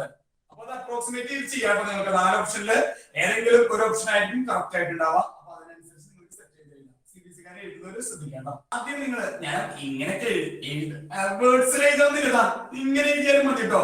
Number of moles of H2, നല്ല വാക്കുകളൊക്കെ ആയിട്ട് എഴുതി പഠിക്കുക. ഇങ്ങനെയൊക്കെ എഴുതാം. Number of moles of H2. Number of moles നമ്മൾ സ്മോൾ ലെറ്റർ N എന്ന് റെപ്രസെന്റ് ചെയ്യും, ശരിയല്ലേ? Number of moles of H2 മക്കളെ എങ്ങനെയാ അല്ലേ? നമ്പർ ഓഫ് മോൾസ് എങ്ങനെ കണ്ടുപിടിക്കാം? Number of moles number of moles എങ്ങനെ കണ്ടുപിടിക്കും പറയണം മക്കളെ? നമ്പർ ഓഫ് മോൾസ് എങ്ങനെ കണ്ടുപിടിക്കും? How can you find out? എല്ലാവരും ഒന്ന് വീഡിയോ ഓൺ ആക്കി വെച്ചോളൂ. നമ്മള് പ്രോബ്ലം ഒക്കെ ചെയ്യുമ്പോൾ വീഡിയോ എല്ലാവരും ഓൺ ആക്കി വെക്കാം. എല്ലാവരും വീഡിയോ ഓൺ ആക്കി വെക്കാം. ഓക്കെ ആണ്, എല്ലാവരും ഒന്ന് വീഡിയോ ഓൺ ആക്കി വെച്ചോ മക്കളെ. യെസ് എല്ലാവരും വീഡിയോ ഓൺ ആക്കി വെക്കാം. എങ്ങനെ നമ്പർ ഓഫ് മോൾസ് കണ്ടുപിടിക്കുക? വാട്ടർ കിട്ടെ നമ്പർ ഓഫ് മോൾസ് എങ്ങനെ കണ്ടുപിടിക്കുക? ഏതെങ്കിലും ഒരിടത്ത് മോൾ ഫ്രാക്ഷൻ മാത്രമല്ല, നമ്പർ ഓഫ് മോൾസ് എങ്ങനെയാണ് മക്കളെ കണ്ടുപിടിക്കുക? നമ്പർ ഓഫ് മോൾസ് എങ്ങനെ കണ്ടുപിടിക്കാം? given mass divided by given mass divided by molecular mass. ഒരു മോളിന്റെ മാസ്. നമ്മൾ എപ്പോഴും പറയാറില്ലേ, എന്റെ ഒരു ബോക്സ് ഞാൻ നോക്കുന്നത് 10 ആപ്പിൾ ഉണ്ട്, എത്ര പെയർ ഉണ്ടെന്ന് എങ്ങനെ കണ്ടുപിടിക്കും? മൊത്തം ആപ്പിള് 10, 10 ഡിവൈഡഡ് ബൈ ഒരു പെയറിന്റെ എണ്ണം 2 5 പെയർ എന്ന് പറയുന്ന പോലെ ഇത് ഗിവൺ മാസ് ഡിവൈഡ് ബൈ ഒരു മോളിന്റെ മാസ് കൊണ്ട് ഡിവൈഡ് ചെയ്താ. ഒരു മോളിന്റെ മാസ് അത് മോളിക്കുലർ മാസ് ആണ്, ഗ്രാം മോളിക്കുലർ മാസ് ആണ്, GMM ആണ്. അതുകൊണ്ട് ഡിവൈഡ് ചെയ്താൽ നിങ്ങൾക്ക് എന്ത് കിട്ടും? Number of moles of molecules കിട്ടും. അത് കാൽക്കുലേറ്റ് ചെയ്യേണ്ട ആവശ്യം വന്നില്ല. That is 36 divided by 18, that is 2 moles of water. ഇനി ഗ്ലൂക്കോസിന് ഞാൻ കാൽക്കുലേഷനേ ചെയ്യില്ല. C6H12O6 That is 180 ആണ് ഗ്ലൂക്കോസിന്റെ GMM. So 180 divided by 180 that is equal to. ഇത്രയും എല്ലാവർക്കും കിട്ടിയോ മക്കളെ? ഇത്രയും എല്ലാവർക്കും കിട്ടിയോ? ഓക്കേ ആണോ? Yes, sir. അത് നല്ല കാൽക്കുലേഷൻ ഇനി HSC-കാർക്ക് സയന്റിഫിക് കാൽക്കുലേറ്റർ ഉപയോഗിക്കുന്നതാണ്. നിങ്ങൾക്ക് ഇത്രയും എളുപ്പമുള്ള വാല്യൂസ് ഒന്നും ആയിരിക്കും കേട്ടോ. അത് കുഴപ്പമൊന്നുമില്ല, നിങ്ങൾ ചെയ്ത് നോക്കിയാൽ മതി. ചെയ്ത് നോക്കി കഴിഞ്ഞാൽ നമ്പർ ഓഫ് മോൾസ് ഒക്കെ ചിലപ്പോൾ ഡെസിമൽ ഒക്കെ ഇട്ടിട്ടായിരിക്കും വരാം. കാരണം സയന്റിഫിക് കാൽക്കുലേറ്റർ ഉണ്ടല്ലോ, അപ്പൊ അതുകൊണ്ട് കൃത്യമായിട്ട് കാൽക്കുലേഷന്റെ പാർട്ട് എങ്ങനെ പോണേ നോക്കാം. എങ്ങനെ ചെയ്യുന്നത് കൃത്യമായിട്ട് അറിഞ്ഞാൽ മതി, പിന്നെ നിങ്ങൾക്ക് ഈസി ആയിട്ട് ചെയ്ത് പോകുന്നേ ഉള്ളൂ. സോ ഇനി നിങ്ങൾക്ക് എങ്ങനെ വേണമെങ്കിൽ നിങ്ങൾ സ്റ്റാർട്ട് ചെയ്തു. ഞാൻ മോൾ ഫ്രാക്ഷൻ ഓഫ് H2 ആണ് ആദ്യം. So mole fraction of H2 എന്ന് പറഞ്ഞാൽ നല്ല രീതിയിലൊക്കെ എഴുതി വെച്ചോളൂ. Number of moles of H2. ഈ വേർഡ്സ് നിങ്ങൾ എങ്ങനെ എഴുതാം? Number of moles of H2O plus number of moles of glucose C6H12O6. Simple calculation ആണ്, സയന്റിഫിക് കാൽക്കുലേറ്റർ ആവശ്യം വേണ്ടിയില്ല. Number of moles of water മക്കളെ എത്രയാ? 2 ആണ്. It is 2 whole divided by total number of moles. Water number of moles 2 ആണ്. The 2 number of moles of glucose 1. But total number of moles എന്ന് പറയുന്നത് എത്രയായിരിക്കും? It is 2/3. 2/3 ആയിട്ടാണ് വരുന്നത്. Okay ആണോ മക്കളെ? ഇത് നിങ്ങൾ ചെയ്തു കഴിഞ്ഞാൽ എത്ര കിട്ടി നിങ്ങൾക്ക്? 0.66 ഒക്കെ ആയിട്ട് കിട്ടിയോ? 0.66 ആയിട്ട് വന്നു ഏകദേശം. ഓക്കെ ആണോ മക്കളെ? കിട്ടിയോ എല്ലാവർക്കും? ഒന്ന് റെസ്പോണ്ട് ചെയ്ത് എല്ലാവരും ക്ലിയർ ആയോ? ഓക്കെ ആണോ? 2.66 ആണ്. അത് നിങ്ങൾ 0.6666 എന്ന് പറഞ്ഞു ഒരു 2 ഡെസിമലൊക്കെ മതി കേട്ടോ. ഇനി അങ്ങനെയാണെങ്കിൽ mole fraction of glucose C6H12O6 എളുപ്പത്തിൽ എങ്ങനെ കണ്ടുപിടിക്കും? നിങ്ങൾ എന്ന് പറഞ്ഞേ. മോൾ ഫ്രാക്ഷൻ ഓഫ് ഗ്ലൂക്കോസ് എങ്ങനെ എളുപ്പത്തിൽ കണ്ടുപിടിക്കും? നിങ്ങൾ എന്ന് പറഞ്ഞേ. മോൾ ഫ്രാക്ഷൻ ഓഫ് ഗ്ലൂക്കോസ് എളുപ്പത്തിൽ അപ്പൊ എങ്ങനെ കണ്ടുപിടിക്കും? 1 minus അതിന്റെ ആവശ്യമുള്ളൂ. നമുക്ക് റിസൾട്ട് നമ്മൾ എഴുതി വെച്ചിട്ടുണ്ട്, നല്ല ഭംഗിയിൽ നല്ല ഉരുട്ടിയൊക്കെ നമ്മൾ എഴുതി വെച്ചിട്ടുണ്ട്. എന്താ? എല്ലാവരുടെയും മോൾ ഫ്രാക്ഷൻ ആഡ് ചെയ്താൽ 1 ആ കിട്ടാം. 2 കമ്പോണന്റേ ഉള്ളൂ, ഗ്ലൂക്കോസും അതുപോലെ തന്നെ വാട്ടറും ഗ്ലൂക്കോസും. വാട്ടറിന്റെ കമ്പോണന്റ് അല്ലെങ്കിൽ മോൾ ഫ്രാക്ഷൻ അറിയാം. വാട്ടറിന്റെ മോൾ ഫ്രാക്ഷൻ പ്ലസ് ഗ്ലൂക്കോസിന്റെ mole fraction that is equal to 1. അപ്പൊ എന്തിനീ ഇങ്ങനെ ചെയ്യാൻ വേണ്ട? 2 കമ്പോണന്റേ ഉള്ളൂ. ഒരാളുടെ കിട്ടിക്കഴിഞ്ഞാൽ രണ്ടാമത്തെ ആളുടെ കിട്ടാനായിട്ട് 1 മൈനസ് ചെയ്താൽ മതി. 1 മൈനസ് ഗ്ലൂക്കോസിന്റെ മോൾ ഫ്രാക്ഷൻ കിട്ടാൻ 1 മൈനസ് ആരുടെ ചെയ്യണം? മോൾ ഫ്രാക്ഷൻ ഓഫ് വാട്ടർ ചെയ്താൽ മതി. So that is equal to 1 minus 0.66. അത്ര വരും നമുക്ക് 0.34 അല്ലേ? ഇത്രയും വരും. അത് നിങ്ങളത് കൃത്യമായിട്ട് ചെയ്യാം കേട്ടോ. നമുക്കിവിടെ കാൽക്കുലേറ്റർ വേണ്ടി വന്നില്ല, പക്ഷെ HSC-കാരെ ശ്രദ്ധിക്കാം, നിങ്ങൾ സ്റ്റേറ്റുകാരെ ശ്രദ്ധിക്കാം. നിങ്ങൾക്ക് കാൽക്കുലേറ്റർ വേണ്ടി വരും കേട്ടോ. കാരണം അങ്ങനെയുള്ള പ്രോബ്ലംസ് ആയിരിക്കും പരീക്ഷയ്ക്ക് വരാം. ഐഡിയ മനസ്സിലാക്കി വെക്കുക. ഇതാണ്. ഇനി ചിലപ്പോൾ 3 കമ്പോണൻസ് അത്രയൊന്നും ചോദിക്കാൻ ചാൻസ് ഇല്ല കേട്ടോ. 3 കമ്പോണൻസ് എന്താ? 2 കമ്പോണൻസ് കിട്ടിയതിന് ശേഷം മൂന്നാമത്തെ കമ്പോണൻസ് 1 ൽ നിന്ന് മൈനസ് ചെയ്താൽ ആദ്യത്തെ 2 കമ്പോണന്റ് ആഡ് ചെയ്തിട്ട് 1 ൽ നിന്ന് കുറച്ചാൽ മൂന്നാമത്തെ കമ്പോണന്റ്. അത് 3 കമ്പോണന്റ് വരും കേട്ടോ. ഇത് 2 കമ്പോണന്റേ ഉള്ളൂ. അപ്പൊ ഇതൊന്ന് ബേസിക്സ് ആയിട്ട് ഓർത്തിട്ട് ഇങ്ങനെ നമുക്ക് എന്ത് ചെയ്യാം? മോൾ ഫ്രാക്ഷൻ കണ്ടുപിടിക്കാം. വലിയ ബുദ്ധിമുട്ടില്ലാത്ത പ്രോബ്ലം ആണ് ഇതൊക്കെ. CBSE-കാരാണ് ഈ ലെവലിൽ ഒരു ക്വസ്റ്റ്യൻസ് വരും. സ്റ്റേറ്റുകാരാണെങ്കിൽ കാൽക്കുലേറ്റർ ചിലപ്പോൾ കാൽക്കുലേറ്റർ ഇല്ലാതെ ചെയ്യാൻ പറ്റുന്ന നല്ല ക്വസ്റ്റ്യൻസ് ഉണ്ടാവും കേട്ടോ. അപ്പൊ അതൊന്ന് ബേസിക്സ് ആയിട്ട് ഓർമ്മിച്ചേക്കാം മക്കളെ. ഓക്കെ ആണോ മക്കളെ? ഒന്ന് റെസ്പോണ്ട് ചെയ്ത് എല്ലാവരും ക്ലിയർ ആണോ? yes sir. ഇത് നിങ്ങൾ ഏത് ചെയ്താലും ഇങ്ങനെയൊക്കെ തന്നെയാണ് ചെയ്യേണ്ടി വരാം. തിരിച്ചു മറിച്ച് ചെയ്യുന്നതൊക്കെ എങ്ങനെയായാലും മോൾ ഫ്രാക്ഷൻ ആണ്. മോൾ ഫ്രാക്ഷൻ ചോദിച്ചു തന്നിട്ടുണ്ട്. ഇങ്ങനെ ഒരു ചോദ്യം കണ്ടിട്ടുണ്ട്. 2 components water and ethanol are mixed where moles are equal number of moles. രണ്ടുപേരുടെ മോൾസിന്റെ എണ്ണം നമ്പർ ഓഫ് മോൾസ് സെയിം ആണ്. അങ്ങനെയാണെങ്കിൽ മോൾ ഫ്രാക്ഷൻ എത്ര? ഹാഫ് 1/2. 2 കമ്പോണൻസ് അവരുടെ നമ്പർ ഓഫ് മോൾസ് സെയിം ആണെങ്കിൽ ഹാഫ് വരും. 3 കമ്പോണൻസ് അവരുടെ നമ്പർ ഓഫ് മോൾസ് സെയിം ആണെങ്കിൽ 1/3 വരും. 4 കമ്പോണൻസ് അവരുടെ നമ്പർ ഓഫ് മോൾസ് സെയിം ആണെങ്കിൽ 1/4. അത് ഞാൻ പറഞ്ഞ റിസൾട്ടിൽ നിങ്ങൾ ഓർത്ത് വെച്ചാൽ നിങ്ങൾക്ക് ഈസി ആയിട്ട് ചെയ്യും. ഇത്രയൊക്കെയാണ് മോൾ ഫ്രാക്ഷൻ വരാറുള്ളൂ. അതിനപ്പുറത്തേക്ക് വേറെ വരാറില്ല. ഓക്കെ ആണോ മക്കളെ? ഒന്ന് റെസ്പോണ്ട് ചെയ്ത് എല്ലാവരും ക്ലിയർ ആണോ? ഓക്കെ ആണോ? yes sir. അടുത്തത് പ്രോബ്ലംസ് വരുന്നില്ല. നമുക്കതൊന്ന് ജസ്റ്റ് ഒന്ന് എഴുതി വെച്ചിട്ട് ഒന്ന് പോവാം. ഓക്കെ, അതും കൂടെയാണ് ഇതിൽ നമുക്ക് ബാക്കി വരുന്നത്. ഏകദേശം നമ്മുടെ ഈ ചാപ്റ്റർ കഴിഞ്ഞു. യെസ്, ഒന്ന് എഴുതി വെച്ചോളാം. Mass percentage. ഇതും നിങ്ങൾക്ക് വേറൊന്നും ഇല്ല പഠിക്കാൻ. മാസ് പെർസെന്റേജ്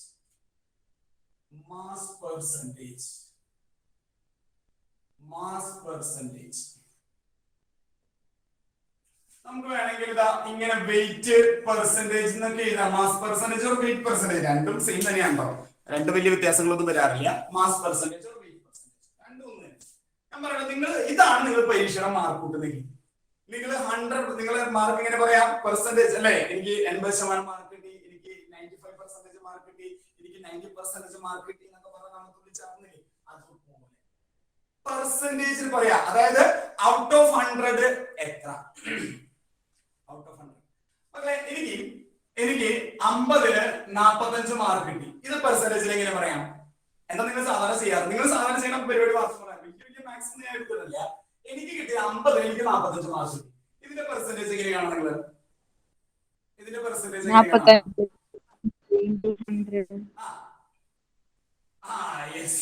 നിങ്ങൾ അതിനെ എന്തിലേക്ക് മാറ്റിയാൽ മതി? നിങ്ങൾ ×100 ചുമ്മാ ×100 ചെയ്താൽ മതി. ഇത് തന്നെയുള്ളൂ, ഇത് തന്നെയുള്ളൂ. കാൽക്കുലേഷൻ അധികം വരാറില്ല, അതുകൊണ്ട് ഞാൻ നമ്മളതിലേക്ക് അധികം നമ്മളതിലേക്ക് പോയില്ല. ജസ്റ്റ് ഇക്വേഷൻ എഴുതി അവസാനിപ്പിക്കാം. അപ്പൊ ഇത്രയേ ഉള്ളൂ മാസിന്റെ പെർസെന്റേജ്. ഇത് മാർക്കിന്റെ പെർസെന്റേജ് ആണ്. നിങ്ങൾ അത്രയും ആലോചിച്ചാൽ മതി, വേറൊന്നുമില്ല. നേരത്തെ മാർക്കിന്റെ കാര്യം ഞാൻ പറഞ്ഞു. അപ്പൊ എന്തെത്തില്ല? ×100 ചെയ്തില്ല, അപ്പൊ ഫ്രാക്ഷൻ. അതാണ് ഫ്രാക്ഷൻ അല്ലേ? മോൾസ്, ടോട്ടൽ മോൾസ്, എനിക്ക് കിട്ടിയ മോൾസ് അത്രേ ഉള്ളൂ. ×100 ചെയ്യുക, അതാണ് ഫ്രാക്ഷൻ, മോൾ ഫ്രാക്ഷൻ. ഇത് പെർസെന്റേജ് ആയി. അതാണ് ഹെഡിങ്ങിൽ തന്നെ ഉണ്ട്, മാസ് പെർസെന്റേജ്. പെർസെന്റേജ് മാസ് നമ്മൾ കാണിക്കുന്നത് അതെങ്ങനെയാ? എനിക്ക് കിട്ടിയ mark divide by total mark, അപ്പൊ ഫ്രാക്ഷൻ അവളോടെ അല്ലെ, ചെറിയ വാല്യൂ ഡിവൈഡ് ബൈ വലിയ വാല്യൂ, 1-ന് താഴെ നിൽക്കാം. ×100 ചെയ്യണം. ×100 ചെയ്യുമ്പോഴാണ് അത് പെർസെന്റേജ് ആയി മാറും. അപ്പൊ ഒരൊറ്റ കാര്യമുള്ളൂ, ഇത് മാർക്കല്ലേ. അപ്പൊ ഇവിടെ വരുമ്പോ എന്തായിരിക്കും? ഇവിടെ വരുമ്പോ വെയിറ്റ് പെർസെന്റേജ്, വെയിറ്റ് പെർസെന്റേജ് അല്ലെങ്കിൽ മാസ് പെർസെന്റേജ് ഒക്കെ ഒന്ന് തന്നെയാണോ?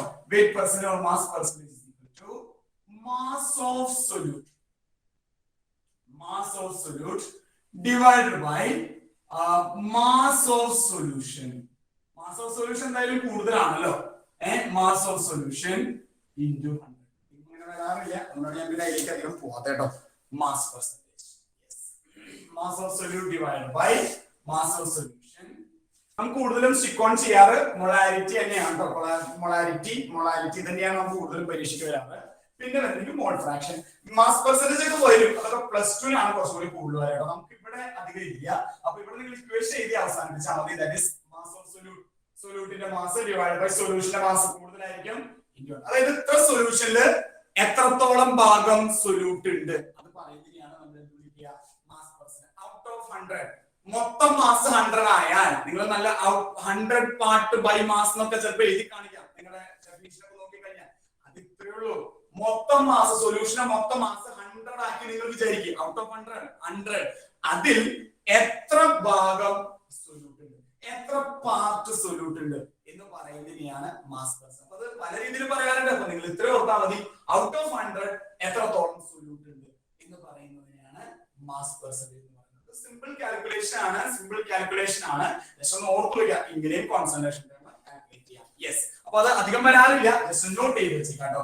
ഇത്രയാണ് നമുക്ക് വരുന്ന പ്രധാനപ്പെട്ട കോൺസെൻട്രേഷൻ. ഇത്രയും എല്ലാവർക്കും ഓക്കെ ആണോ? ഒന്ന് വേഗം ഒന്ന് റെസ്പോണ്ട് ചെയ്ത മക്കളെ. ക്ലിയർ ആണോ? ഓക്കെ ആണോ? എല്ലാവരും റെസ്പോണ്ട് ചെയ്തേ. അപ്പൊ അതില് എപ്പോഴും ശ്രദ്ധിക്കുക. മൊളാരിറ്റി പരീക്ഷയ്ക്ക് ചോദിക്കാറുണ്ടോ? 2 മാർക്ക് സ്റ്റേറ്റ് ചോദിക്കാറുണ്ട്. അപ്പൊ അത് പഠിച്ചു വെച്ചേക്കാം. മാസ് പെർസെന്റേജ് ഒന്നും വരാറില്ല. മോൾ ഫ്രാക്ഷനും റെയർ ആണ്, റെയർ ക്വസ്റ്റ്യൻസിലാണ് വരാറ്. നീ അയച്ചത് പഠിക്കാതിരിക്കരുത്. മാസ് പെർസെന്റേജ് ഇനിയും കൂടി ഒന്ന് ഓർത്തു വയ്ക്കുക. സൊല്യൂട്ടിന്റെ മാസും സൊല്യൂഷന്റെ മാസും വന്നാൽ നേരെ പടപടായെന്ന് അതിൽ എഴുതാം. അപ്പൊ അതുകൊണ്ട് അത്രയും എളുപ്പമായതുകൊണ്ട് സാധാരണ ഇത് തരാറില്ല.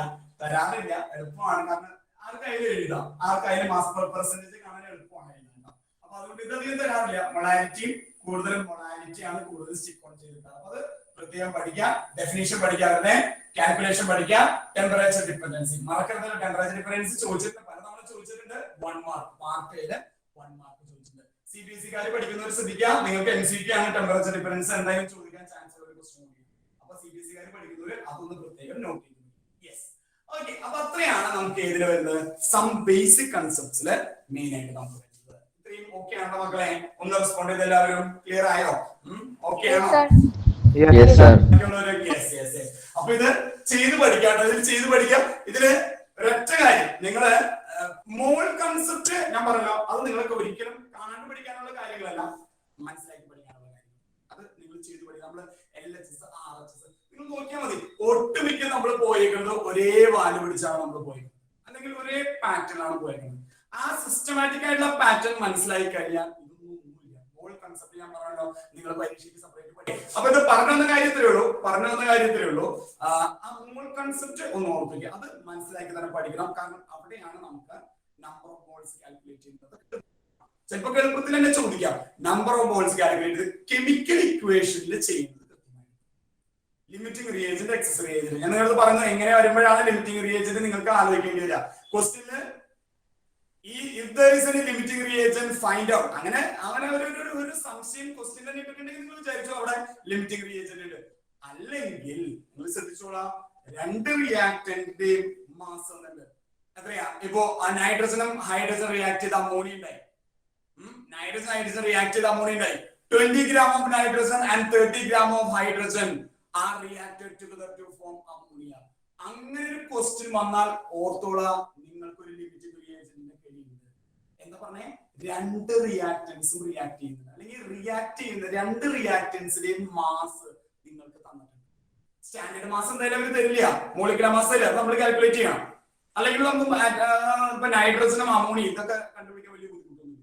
അപ്പൊ അത് രണ്ട് റിയാക്ടറിന്റെ മാസ് തന്നിട്ടുണ്ടെങ്കിൽ എപ്പോഴും ഓർത്ത് വെച്ചോളാം, റിയാക്ട് ചെയ്യുന്ന മാസ് എമൗണ്ട് തന്നിട്ടുണ്ടെങ്കിൽ അവിടെ ഒരു ലിമിറ്റിംഗ് റിയേജന്റ് ഉണ്ടാവും. Very very important.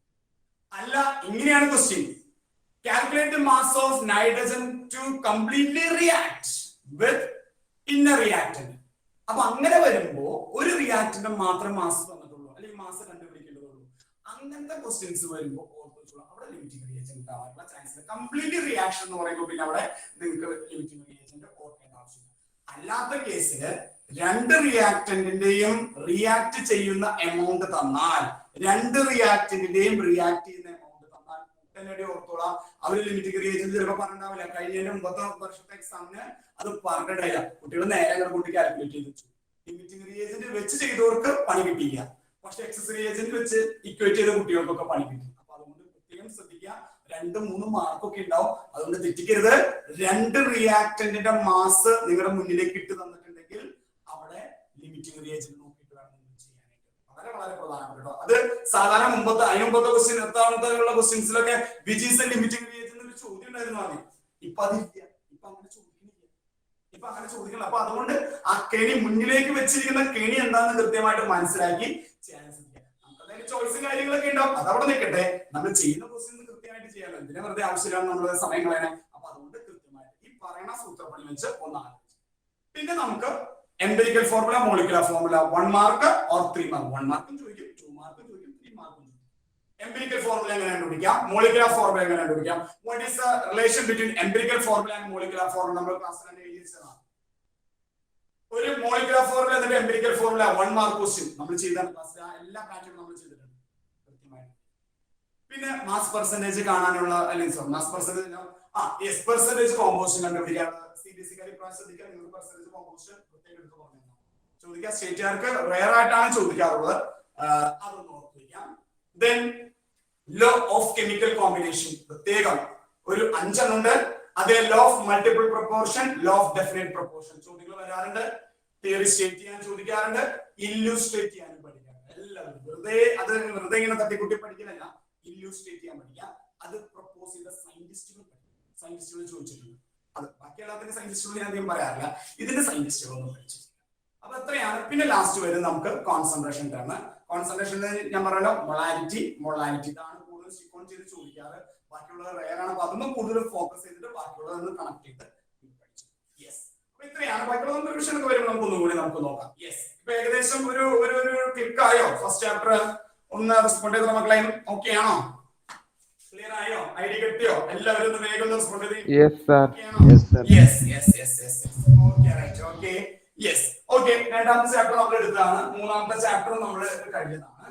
നമ്മൾ ഇനി പോകുന്നത് നമുക്ക് ഓർമ്മയായിട്ട് തന്നെ പോവാം. കാരണം എല്ലാവർക്കും ഇലക്ട്രോണിക് കോൺഫിഗറേഷൻ സെറ്റ് ആവാൻ വേണ്ടിയാണ് ആദ്യം നമ്മൾ രണ്ടാമത്തെ മൂന്നാമത്തെ ചാപ്റ്ററിലേക്ക് പോയത് കേട്ടോ. അത് സെറ്റ് ആയിട്ട് ഇങ്ങോട്ട് വരാമെന്ന് വിചാരിച്ചിട്ടാണ്. യെസ്, ഓക്കെ, ഇനി നമുക്ക് നമ്മുടെ ഓർഡറിൽ തന്നെ പോവാം. സോ ദ ഫോർത്ത് ചാപ്റ്റർ വേഗം എഴുതിക്കൊള്ളുന്ന ഫോർത്ത് ചാപ്റ്റർ വളരെ പ്രധാനപ്പെട്ട ചാപ്റ്റർ ഉണ്ടോ, വളരെ പ്രധാനപ്പെട്ട ചാപ്റ്റർ ആണ് കെമിക്കൽ ബോണ്ടിങ്. നമ്മൾ ഒരു പക്ഷേ കെമിസ്ട്രിയുടെ ഉള്ളിലേക്ക് നമ്മൾ ഒരു ഡെപ്തിലേക്ക് പോകുന്ന ഒരു ചാപ്റ്റർ ആണ് കെമിക്കൽ ബോണ്ടിങ്. കുറച്ച് ഡെപ്തിലേക്ക് നമ്മൾ പോയി ക്വാണ്ടം നമ്പേഴ്സ് എന്നൊക്കെ പറയുന്നത് അതുപോലെ തന്നെ വരുന്ന ഒരു ചാപ്റ്റർ ഉണ്ടോ chemical bonding and molecular structure. Very very important. Molecular structure വരയ്ക്കണ പരിപാടിയൊക്കെ വരുന്നത് ഇവിടെയാണ്. Chemical bonding and molecular structure. Chemical bonding കുറെയൊക്കെ ബോണ്ടിങ്ങിനെ കുറിച്ച് നിങ്ങൾ ഓൾറെഡി പഠിച്ചിട്ടുണ്ടാവും. Type of bonding, covalent bonding, ionic bonding എന്നൊക്കെ പറഞ്ഞ് വരച്ചൊക്കെ ഇതൊന്നും അത് 10th ഒന്നും ആയിരിക്കില്ല. അതൊരു പക്ഷേ 8th 9th അല്ലെങ്കിൽ 9th തുടങ്ങി നിങ്ങൾ പഠിച്ചിട്ടുണ്ടാവും. 9th തുടങ്ങി പഠിച്ചിട്ടുണ്ടാവും bonding, ionic bond, covalent bond, Lewis structure എന്നൊക്കെ പറയുന്ന കുറെ കാര്യങ്ങൾ പഠിച്ചിട്ടുണ്ടാവും. അതൊക്കെ തന്നെയാണ് തുടക്കം നമ്മൾ പഠിക്കുക ബോണ്ടിങ്ങിനെ കുറിച്ച്. അതിനുശേഷം മോളിക്കുലാർ സ്ട്രക്ചർ, ഒരു മോളിക്യൂളിനുള്ളിൽ ആറ്റങ്ങൾ എങ്ങനെയാണ് അറേഞ്ച് ചെയ്യുന്നത്, എന്താണ് അവരുടെ ഷേപ്പ്, കുറെ ഷേപ്പുകളുണ്ട്, ഷേപ്പ് പഠിക്കുന്ന രീതി അതും നമുക്ക് വരുന്നത്. അപ്പൊ വരയ്ക്കണ പരിപാടി വരുന്നത് ഇവിടെയാണ്. മോളിക്യൂളിന്റെ ഷേപ്പ് വരയ്ക്കണ പരിപാടി വരുന്നത് ഈ ചാപ്റ്റർ ആണ്. So that is called molecular structure. Second chapter നമുക്ക് അധികം കണ്ടില്ല. സെക്കൻഡ് ചാപ്റ്റർ നമ്മൾ വെറുതെ മോഡൽസ് ആണ്, ആറ്റോമിക് മോഡൽസ് പറഞ്ഞുള്ളൂ. മോളിക്യൂളിൽ എങ്ങനെയാണ് ആറ്റംസ് നിൽക്കാന്ന് നമ്മൾ മിണ്ടിയിട്ടില്ല, അത് പറയേണ്ട ആവശ്യമില്ല. So chemical bonding and molecular structure അതാണ് നമ്മൾ ആദ്യമായിട്ട് നമ്മൾ ചെയ്യുന്നത്. സോ ഇവിടെ നിങ്ങൾ ആദ്യമായിട്ട് കാണുന്ന കുറച്ച് തിയറി ഒന്ന് ഷോർട്ട് ആയിട്ട് ഒന്ന് ഓവറോൾ ഐഡിയ മാത്രമാണ് നമ്മൾ പറയുന്നത്. ജസ്റ്റ് ഒരു ഓവറോൾ ഐഡിയ. നമുക്ക് കുറച്ച് തിയറീസ് ഓഫ് ബോണ്ടിങ് ആണ് നമുക്ക് പഠിക്കാൻ പ്രധാനമായിട്ട്. ഈ തിയറിയുടെ ഒരു ഓവർലാപ്പ് ചെയ്ത് പറയുന്നതാണ് തിയറീസ് ഓഫ് ബോണ്ടിങ്. പ്രധാനമായിട്ട് നമുക്ക് ഇത് തന്നെയാണ് പരീക്ഷിക്കും വരാറ്. അതിൽ ഒന്നാമത്തെ കേട്ടിട്ടുള്ള തിയറി ആയിരിക്കും ഞാൻ വിചാരിക്കുന്നു. ഈ ഒരു വാക്ക് എല്ലാവർക്കും ഫെമിലിയർ ആണ്. CBSE-കാരാണെങ്കിലും സ്റ്റേറ്റുകാരാണെങ്കിലും ഈ ഒരു വാക്ക് നിങ്ങൾക്ക് ഫെമിലിയർ ആണ് അല്ലേ? ഒക്ടറ്റ് കോൺഫിഗറേഷൻ കേട്ടിട്ടുണ്ടോ? Yes sir. യെസ്, എല്ലാവരും കേട്ടോ. എല്ലാവരും കേൾക്കാത്ത പേരല്ല. ഒക്ട് എന്ന് പറയുന്ന വാക്കിന്റെ അർത്ഥം എത്രയാ? ഒക്ട് എന്ന് പറഞ്ഞാൽ 8. യെസ്, അത് തന്നെ ഒക്ടൽ കോൺഫിഗറേഷൻ. ബാലൻസ് ഷെല്ലിൽ 8 ഇലക്ട്രോൺസ് എന്ന് പറയുന്ന മാജിക് നമ്പർ വരിക. മാജിക് നമ്പർ നമ്മള് ചിലപ്പോൾ പറയാറില്ലേ, ചില സിനിമയിൽ ചിലപ്പോൾ പറയുന്നത് ഇങ്ങനെയൊക്കെ കേട്ടിട്ടുണ്ടോ നിങ്ങൾ? 13 ഒരു ഭാഗ്യം, ഒരു ഭാഗ്യക്കേറുള്ള നമ്പറാണ്. ചിലർ പറയും രണ്ടാമത്തെ നമ്പർ ഭയങ്കര ഭാഗ്യമുള്ള നമ്പറാണ്. കിങ് ലെയർ സിനിമയിലെ മറ്റേ നായിക പറയുന്ന ഒരു നമ്പർ 2 എന്ന് പറയുന്നത് ഭാഗ്യ നമ്പറാണെന്ന് പറയും. ഇങ്ങനത്തെ ഓരോരുത്തർക്കും ഓരോ ഭാഗ്യ നമ്പർ ഉണ്ട്. പക്ഷെ എലമെന്റ്സിന്റെ വേൾഡിലേക്ക് നിങ്ങൾ കടന്നു കഴിഞ്ഞാൽ, ഒരു ആറ്റത്തിന്റെ വേൾഡിലേക്ക് നിങ്ങൾ കടന്നു കഴിഞ്ഞാൽ ആ ആറ്റത്തിന്റെ ഭാഗ്യ നമ്പർ, അവന്റെ മാജിക് നമ്പർ എന്ന് പറയുന്നത് ഒക്ടൽ കോൺഫിഗറേഷൻ. ബാലൻസ് ഷെല്ലില് 8 ഇലക്ട്രോൺസ് എന്ന് പറയുന്ന ഒരു മാജിക് നമ്പർ. പഴയ കൺസെപ്റ്റ് ആണോ? അതൊക്കെ പഴയ കൺസെപ്റ്റുകളാണ്. യെസ്, രണ്ടാമത്തെ തിയറി ആയിട്ട് എന്ന് പറയുന്നത് ഇതൊക്കെ എളുപ്പമാണ് കേട്ടോ. ഒക്ടൽ തിയറി എളുപ്പമാണ്. പക്ഷെ ഒക്ടൽ തിയറി പരീക്ഷയ്ക്ക് ചോദിക്കാറുണ്ട്, ലിമിറ്റേഷൻ ചോദിക്കാറുണ്ട്. Write down any 2 limitations of octet theory. എപ്പോഴും വരാത്ത പരീക്ഷയ്ക്ക് വരാം. നമുക്ക് നോക്കാം. ഇപ്പൊ ഞാൻ പറഞ്ഞതേ ഈ ഒക്ടറ്റിന്റെ കാര്യം നിങ്ങൾ 10th പഠിച്ച കാര്യം മനസ്സിൽ ഓർമ്മയുണ്ടെങ്കിൽ നമുക്ക് എഴുതാം. ഒരു ബുദ്ധിമുട്ട്. അതാണ് ഒക്ടറ്റ് തിയറി. കുറച്ചും കൂടി അഡ്വാൻസ് ആയിട്ടുള്ള തിയറീസ് ആണ് അടുത്ത കേട്ടോ. That is VSEPR theory. ഞാൻ പറയാം എന്താന്നുള്ള കാര്യങ്ങൾ ഞാൻ പറയാം. ഫുൾ ഫോം ഒക്കെ നമുക്ക് പിന്നീട് എഴുതാം. VSEPR theory. ഇവിടെ നമ്മൾ എന്ത് വിളിക്കും? ഇവിടെ നമ്മൾ ഷേപ്പ്, മോളിക്യൂളിന്റെ ഷേപ്പ് വരയ്ക്കാനും എഴുതാനും പഠിക്കുന്നത് ഇവിടെയാണ് നമ്മൾ കൂടുതലായിട്ട് ചെയ്യുന്നത്. അതുണ്ട്. പിന്നെ മൂന്നാമത്തെ തിയറി എന്ന് പറഞ്ഞാൽ ഈ തിയറിന്റെ എന്തെങ്കിലും ക്വസ്റ്റ്യൻസ്, ഇത് തിയറി ബേസ്ഡ് ആയിട്ടായിരിക്കും, ഈ തിയറീസിനെ ബേസ് ചെയ്തിട്ടായിരിക്കും സാധാരണ ക്വസ്റ്റ്യൻസ് വരാം. പിന്നെ നമുക്ക് വരുന്നത് പറഞ്ഞാൽ it is called valence bond theory. നിങ്ങൾ ഷോർട്ട് ആയിട്ട് എഴുതിയാൽ മതി. That is VB. ഇവിടെ നമുക്ക് മെയിൻ ആയിട്ട് വരുന്നത് പറഞ്ഞാൽ that is called hybridization. Then നാലാമത് നമ്മൾ വിളിക്കുന്നത് that is called MOT, molecular orbital theory. ഏറ്റവും അഡ്വാൻസ് ആയിട്ടുള്ള തിയറി. പക്ഷെ നമ്മൾ ഒരു ചെറിയൊരു ഭാഗം മാത്രമേ പഠിക്കുന്നു കേട്ടോ. ചെറിയൊരു ഭാഗം മാത്രമേ ഉള്ളൂ, കാരണം അത്രയും അഡ്വാൻസ് ആണ്. പിന്നെ ലാസ്റ്റ് വരുന്ന ഹൈഡ്രജൻ ബോണ്ട്. വളരെ പ്രധാനപ്പെട്ടതാണ്, പരീക്ഷയ്ക്ക് വരാറുണ്ട് കേട്ടോ. ഇത്രയാണ് നമുക്ക് ഈ ചാപ്റ്ററിൽ ബേസിക്സ് ആയിട്ട് നമുക്ക് പഠിക്കാം. Theories of bonding. ഈ 4 തിയറിയിൽ ഹൈഡ്രജൻ ബോണ്ട് ഞാൻ സെപ്പറേറ്റ് എഴുതുന്നുള്ളൂ. ഹൈഡ്രജൻ ബോണ്ട് പരീക്ഷയ്ക്ക് ചോദിക്കാൻ സാധ്യത, വളരെ പ്രധാനപ്പെട്ടായിട്ട് ചോദിക്കാൻ സാധ്യതയുള്ള ഒരു സംഭവമാണ്. അത് മാത്രമല്ല അടുത്ത വർഷത്തേക്ക് നമുക്ക് കൊണ്ടുപോകും. അടുത്ത വർഷത്തേക്ക് കുറേ സ്ഥലത്ത് പി ബ്ലോക്ക് എന്നൊക്കെ പറഞ്ഞ പ്ലസ് ടുലൊക്കെ കുറേ സ്ഥലത്ത് ചോദ്യങ്ങൾക്ക് ഒരൊറ്റ ആൻസറേ ഉണ്ടാവുള്ളൂ.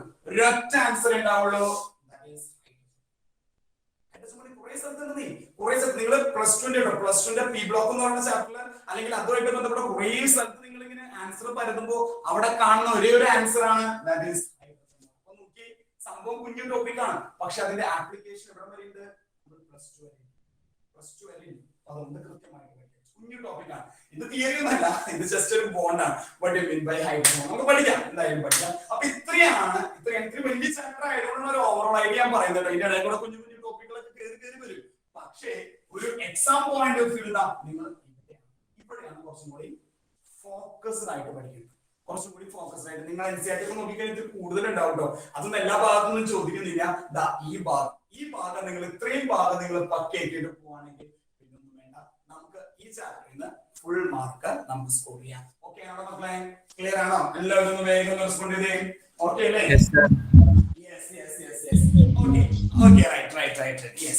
അപ്പൊ ആദ്യം നമുക്ക് തിയറീസിലേക്ക് തന്നെ പോവാം. സോ കെമിക്കൽ ബോണ്ടിങ്ങിന്റെ കുറച്ച് തിയറിയാണ്. നമുക്ക് ഇപ്പൊ തൽക്കാലത്തേക്ക് 2 ടൈപ്പ് ബോണ്ടിങ്ങേ ഉള്ളൂ. ഒന്ന് നിങ്ങൾ പഠിച്ചിട്ടുണ്ടാവും, ഒന്ന് കോവാലന്റ് ബോണ്ടിങ്, ഒന്ന് വേറൊരെണ്ണം അയണിക് ബോണ്ടിങ്. പിന്നെ ഒരെണ്ണം കൂടി ഉണ്ട് കേട്ടോ, കോർഡിനേറ്റ് ബോണ്ടിങ്. അതിപ്പോ പഠിക്കുന്നില്ല, പ്ലസ് 2 കോർഡിനേഷൻ എന്താ പറയാ, കോമ്പൗണ്ട്സ്, കോർഡിനേഷൻ ബോണ്ട് എന്നൊക്കെ പറഞ്ഞിട്ട് അവിടെ ഒരു ചാപ്റ്റർ നിങ്ങൾ പഠിക്കും. അപ്പൊ അത് അവിടെ പഠിക്കാം. നമുക്ക് ഇപ്പൊ നിങ്ങൾ 10th പഠിച്ച അതേ കാര്യങ്ങൾ തന്നെ വെച്ച് തന്നെ നമ്മുടെ മുന്നോട്ട് പോകണം. സോ ഫസ്റ്റ് വൺ എഴുതിക്കോളാം, ഒക്ടേറ്റ് തിയറി. ഇങ്ങനെ എഴുതിക്കോളൂ, നിങ്ങൾ ഇങ്ങനെ ഹെഡിങ് ആയിട്ട് എഴുതിക്കോളൂ. ഫസ്റ്റ് വൺ ഒക്ടേറ്റ് തിയറി കേട്ടോ. ഒക്ടേറ്റ് തിയറി ഓവറോൾ ആയിട്ട് തന്നേ ഉള്ളൂ. തിയറീസ് കുറച്ച് പഠിക്കാനുണ്ട്, അപ്പൊ അത് പഠിക്കണം. അതുപോലെ തന്നെ പഠിക്കണം. പോസ്റ്റ്റേറ്റ്സുകളൊക്കെ പക്കയായിട്ട് പഠിക്കണം. സോ ഫസ്റ്റ് വൺ നിങ്ങൾക്ക് അറിയാവുന്ന കാര്യങ്ങളാണ് കേട്ടോ. അതിൽ ഒരുപാട് വലിച്ചു വാരി കൂട്ടി എഴുതേണ്ട ആവശ്യങ്ങളൊന്നുമില്ല. എന്താണ് തിയറി? ആ വാക്കിൽ തന്നെ ചില കാര്യങ്ങൾ, ആ വാക്കുകൾ കേട്ടോ, ആ വാക്കുകളെ ഹെഡിങ് ഓർത്ത് കഴിഞ്ഞാൽ ബാക്കിയൊന്നും ഇല്ല. സോ ഫസ്റ്റ് തിയറി ആണ്, that is called octet theory. It was put forward by, അല്ലെങ്കിൽ ഇതിന് കുറെ മോഡിഫിക്കേഷൻ, ഇത് കുറെ ഡിമെറിറ്റ്സ് ഒക്കെ ഉണ്ട് കേട്ടോ ഇതിന്. Okay, first one, it was put forward by Lewis and Coster. സയന്റിസ്റ്റുകളുടെ പേരുകളൊക്കെ ഒന്ന് ഓർത്ത് വെച്ചോളൂ. ഇതൊന്നും അധികം ചോദിക്കില്ല കേട്ടോ, ഇവിടെ സയന്റിസ്റ്റുകളുടെ പേര് ചോദിക്കില്ല. പക്ഷെ കഴിഞ്ഞ ചാപ്റ്ററിലെ theories of chemical combination, principles of chemical combination, law of multiple proportion, law of definite proportion, അവിടെ നിങ്ങൾ ഡെഫിനറ്റ് ആയിട്ടും സയന്റിസ്റ്റുകളുടെ പേര് പഠിക്കണം. അവിടെ നിങ്ങൾ 100% ഡെഫിനറ്റ് ആയിട്ട് നിങ്ങൾ സയന്റിസ്റ്റുകളുടെ പേര് പഠിക്കണം. ചോദിച്ചിട്ടില്ല, ഇവിടെ അധികം ചോദിച്ചിട്ടില്ല, ഓർത്താണ്. So that is called Lewis and Kossel, right. അതായത് ഇതിനെ വേറൊരു പേര് കൂടി പറയാം.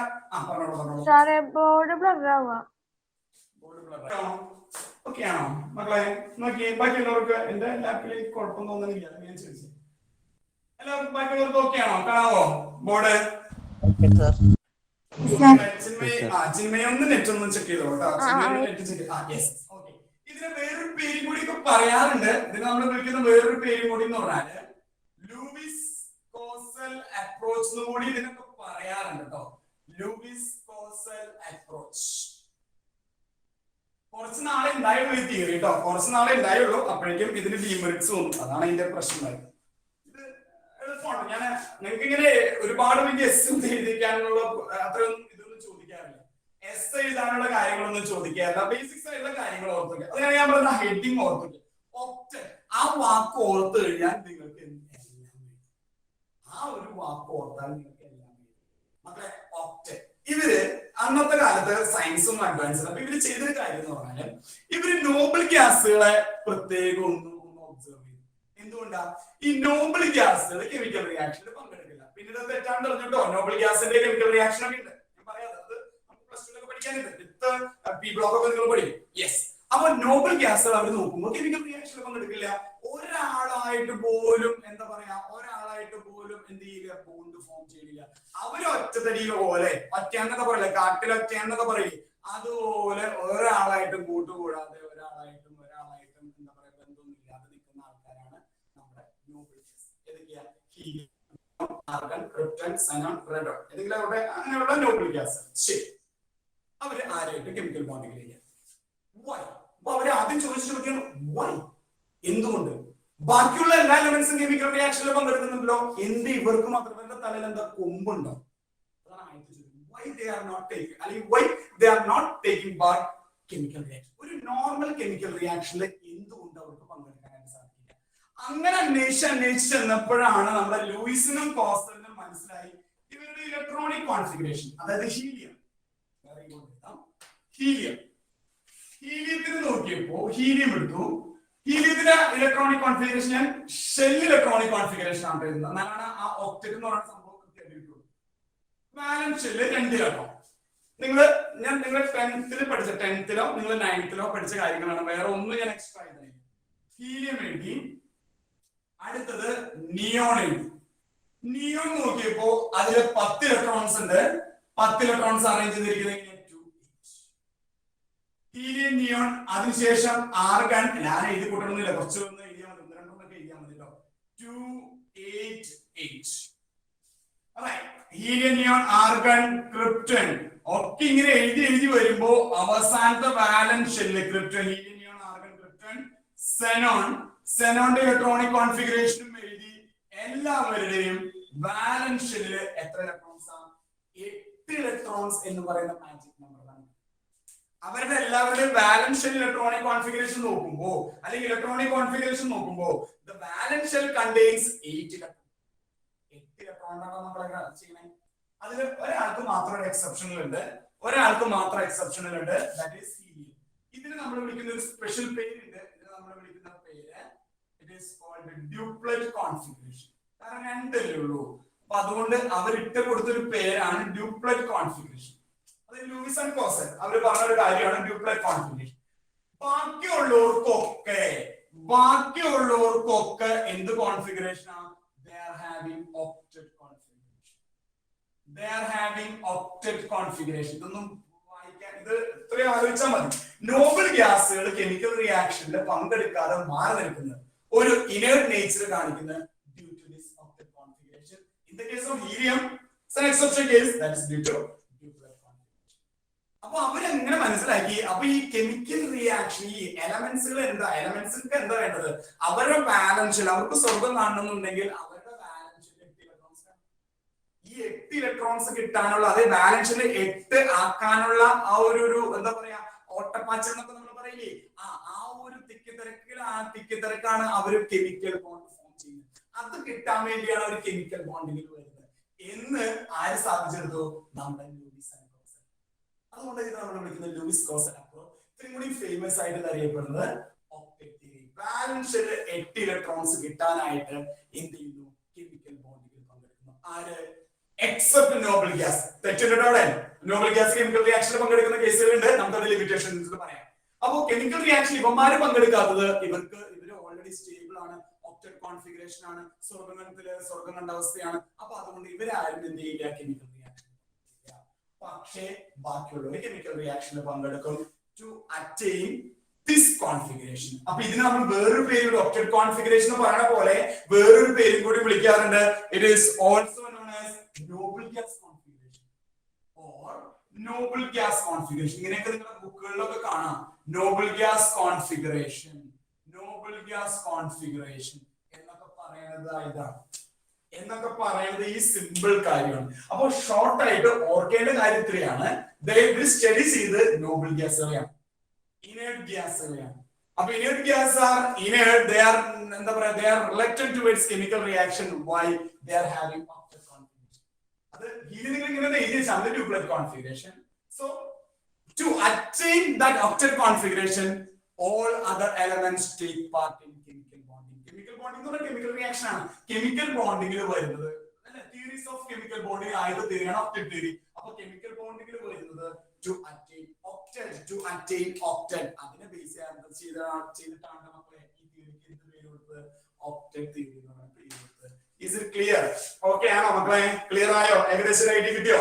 ഇത് എസ്സേ പോലൊന്നും എഴുതാനുണ്ടോ? ബേസിക്സ് ആയിട്ട്. യെസ്, ബേസിക്സ് ആയിട്ട് ഓർത്താൽ മതി. To attain that octet configuration, the chemical elements അല്ലെങ്കിൽ elements take part in chemical bonding. Whereas inert gas are inert due to their inert noble gas configuration പറയാം, അല്ലെങ്കിൽ ഇതിലൂടെ നല്ല വാക്ക് ഒക്ടറ്റ് കോൺഫിഗറേഷൻ. ഒക്ടറ്റ് കിട്ടിയാൽ elements stable ആയി. അപ്പൊ അതാണ് അന്ന് കാലത്ത് ഉണ്ടായിരുന്ന ഒരു കൺസെപ്റ്റ്. അതാണ് അതിനുശേഷം ഇതിന് കുറച്ച് ലിമിറ്റേഷൻ ഒക്കെ വന്നു. നമുക്ക് നോക്കാം. യെസ്, ഇത്രയും എല്ലാവർക്കും ഓക്കെ ആണോ? ഇത്രയും എല്ലാവർക്കും ഓക്കെ ആണോ മക്കളെ? ക്ലിയർ അല്ലേ? ഓക്കെ അല്ലേ? ഓക്കെ അല്ലേ? പെട്ടെന്ന് റെസ്പോണ്ട് ചെയ്തേ.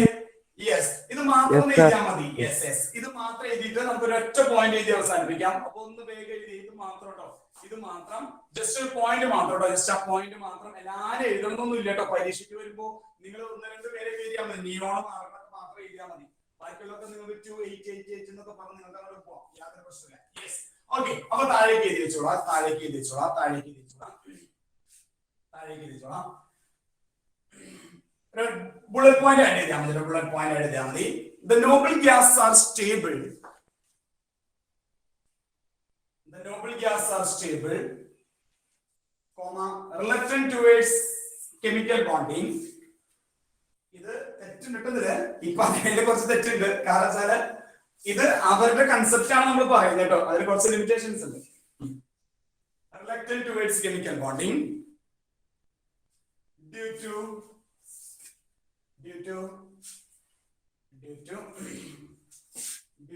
the magic octet configuration. Due to the magic octet configuration.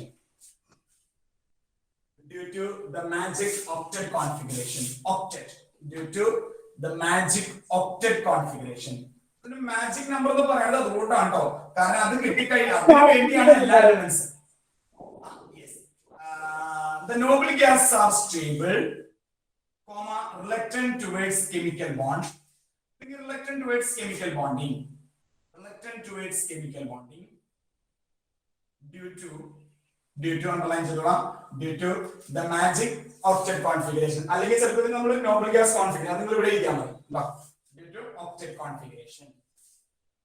Due to octet configuration. അതാണ് അവർ ആദ്യം സ്റ്റഡി ചെയ്ത ആദ്യം കിട്ടിയ അവരുടെ ഒരു പോസ്റ്റ്ലേഷൻ ഒക്കെ വേണമെങ്കിൽ പറയാം. പോസ്റ്റ്ലേഷൻ എന്ന് പറഞ്ഞാൽ നമ്മൾ എഴുതാറില്ല കേട്ടോ.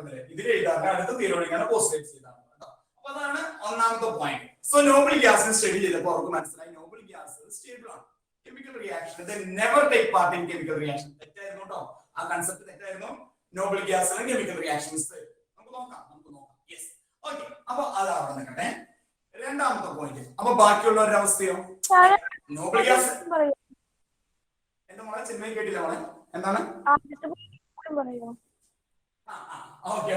The noble gases are inert. The noble gases are inert, comma. Adha eziyo. Noble gases are inert, comma.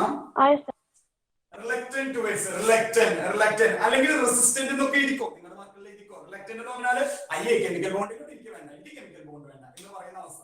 Reluctant towards chemical bonding. Reluctant towards chemical bonding due to the magic octet configuration. അതാണ് നമ്മൾ എഴുതി വെച്ചിട്ടുണ്ട്. ഇതിന്റെ ഒരു വാക്ക് അങ്ങോട്ട് എഴുതിയേ ഉള്ളൂ കേട്ടോ, ഒരു സെന്റൻസ് എഴുതുന്നുള്ളൂ. ഇത്രയും എല്ലാവരും കിട്ടിയോ മക്കളെ? ഇത്രയും ഓക്കെ ആണോ? അടുത്ത് യെസ്. Okay, next one. ഇത് നോബിൾ ഗ്യാസിന്റെ കേസിൽ പറഞ്ഞു. നോബിൾ ഗ്യാസ് അപ്പൊ സ്റ്റേബിൾ ആണ്, എന്താണ്, സമാധാനമാണ്, സ്വസ്ഥതയുണ്ട്. അവർ ഒരാളായിട്ട് കെമിക്കൽ ബോണ്ടിങ്ങിൽ വരേണ്ട ആവശ്യമില്ല. ബാക്കിയുള്ളവർ the rest of the elements take part in chemical bonding. The rest of the elements take part in chemical bonding. The rest of the ബാക്കിയുള്ളവരുടെ അവസ്ഥ. അപ്പൊ ഇവരെ കണ്ടിട്ടാണ് ബാക്കിയുള്ളവർ പഠിക്കുന്നത്. അല്ലെങ്കിൽ നമ്മൾ പറയാറില്ലേ, നമ്മുടെ താഴെയുള്ളവരെ കണ്ടി പറയാറില്ലേ അല്ലെ, നിങ്ങളെ കണ്ടിട്ടാണ് അവർ പഠിക്കുന്നത് പറയാറില്ലേ എന്ന് പറയുന്ന പോലെ ഇവരെ കണ്ടിട്ടാണ് ബാക്കിയുള്ള എലമെന്റ്സ് കണ്ടുപിടിക്കുന്നത്. The rest of the elements take part in chemical bond. The rest of the elements take part in the chemical bond. എന്തിന്? എന്തായിരിക്കും take part in chemical bond? നമുക്ക് പറയാം രണ്ട് ടൈപ്പ് ബോണ്ട് എടുത്ത് നമുക്ക് പറയുന്നത് രണ്ട് ടൈപ്പ് ബോണ്ട് ആയി മാറും കേട്ടോ. Take part in the chemical bond അത് എന്തായിക്കോട്ടെ, അയണിക്കോ കോവാലന്റ് എന്തായിക്കോട്ടെ, നമ്മളിപ്പോ ബോധർ ചെയ്യേണ്ട ആവശ്യമില്ല. Take part in the chemical bond to attain എന്തായിരിക്കാം? ടു അറ്റൈൻ, ആ വാക്ക് തീരുടെ പേര് ഓർത്ത് വെക്കി, octet. To attain octet electronic configuration. The rest of the element or the remaining element take part in chemical bond to attain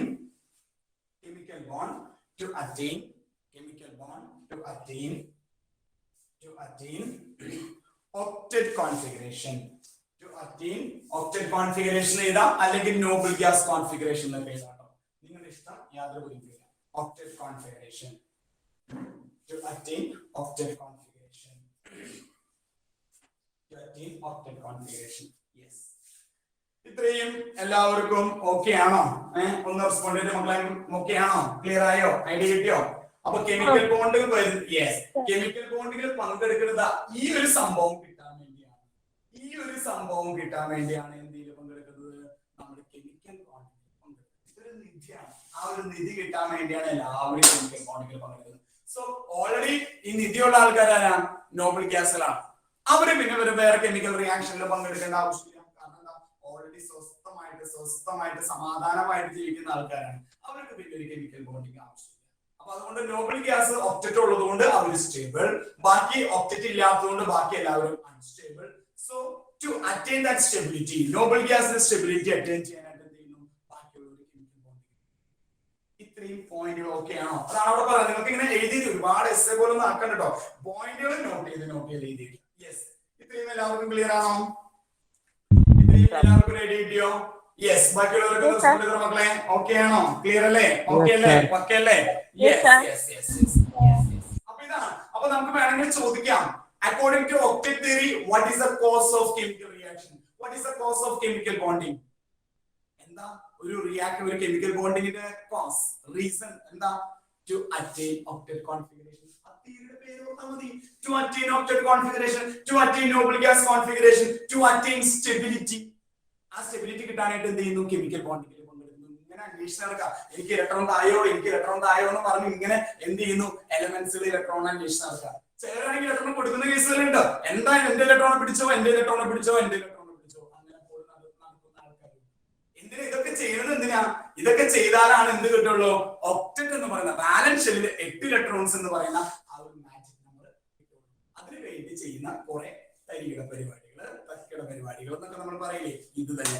ഇതാണ് chemical bonding. So that is called octet theory. ഇത്രയും എല്ലാവർക്കും okay ആണോ? ഒന്ന് respond ചെയ്ത് നോക്കട്ടെ. Okay ആണോ? Clear ആയോ? Idea കിട്ടിയോ? Yes, sir. യെസ്. ബാക്കിയുള്ളവർക്ക് റെസ്പോണ്ട് ചെയ്ത് എല്ലാവരും ഇവിടെ ഓക്കെ ആണോ? ഉറങ്ങാൻ പോയാ? ഇല്ലല്ലോ. യെസ്. ഓക്കെ. ബാക്കിയുള്ളവരൊക്കെ ഒന്ന് റെസ്പോണ്ട് ചെയ്ത്. വിസ്മയ ഓക്കെ അല്ലേ? റാഷിദ ഓക്കെ അല്ലേ? ശിവാനി, വസുദേവ്, അശ്വന്ത് ഒന്ന് റെസ്പോണ്ട് ചെയ്ത്. ഓക്കെ അല്ലേ? ആദിദേവ് ക്ലിയർ അല്ലേ? കീർത്തന ഓക്കെ അല്ലേ? ക്ലിയർ അല്ലേ? ഗൗരി നന്ദ ഓക്കെ അല്ലേ മക്കളെ? ആദിത്യനെ യെസ്. ഞാൻ റാൻഡായിട്ട് വിളിക്കുന്നു. അശ്വിൻ ബിജു ക്ലിയർ അല്ലേ? ആലിയ, ഐഷ ഓക്കെ ആണെന്ന് വിചാരിക്കുന്നു. യെസ്. എഡ്വിൻ ജോൺസൺ ക്ലിയർ അല്ലേ? റിമിത ഓക്കെ ആണെന്ന് വിചാരിക്കുന്നു. യെസ്. അഭിനവേ ഓക്കെ അല്ലേ? കുഴപ്പമില്ല ഇത്രയും കാര്യങ്ങൾ? Yes, sir. ഓക്കെ അല്ലേ? Yes. Okay. So that is called. അത്രയാണ് നമുക്ക് ഒക്ടറ്റ്. നമ്മൾ കഴിഞ്ഞിട്ടില്ല. നമ്മൾ അതിലേക്ക് വരുന്നേ ഉള്ളൂ. ഇപ്പൊ നമ്മൾ എന്താ പറഞ്ഞേ? Cause of chemical bonding. കെമിക്കൽ ബോണ്ടിങ്ങിൽ പങ്കെടുക്കും. ഇനി നിങ്ങൾ 10th-ലോ 9th-ലേക്ക് പഠിച്ച കുറച്ച് കാര്യങ്ങൾ കൂടി നമ്മൾ ഇതിലേക്ക് കൊണ്ടുവരാണ്.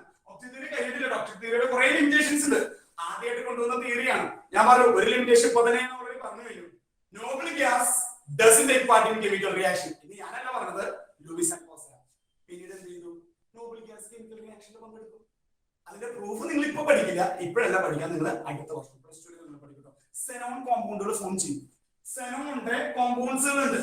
സെനോണിന്റെ കോമ്പൗണ്ടുകൾ പിന്നെ ക്രിപ്റ്റോൺ ഒക്കെ ഒരു കോമ്പൗണ്ട് ഫോം ചെയ്യും. അപ്പോ ഇവൻ ദോ octet configuration they can take part in chemical reaction.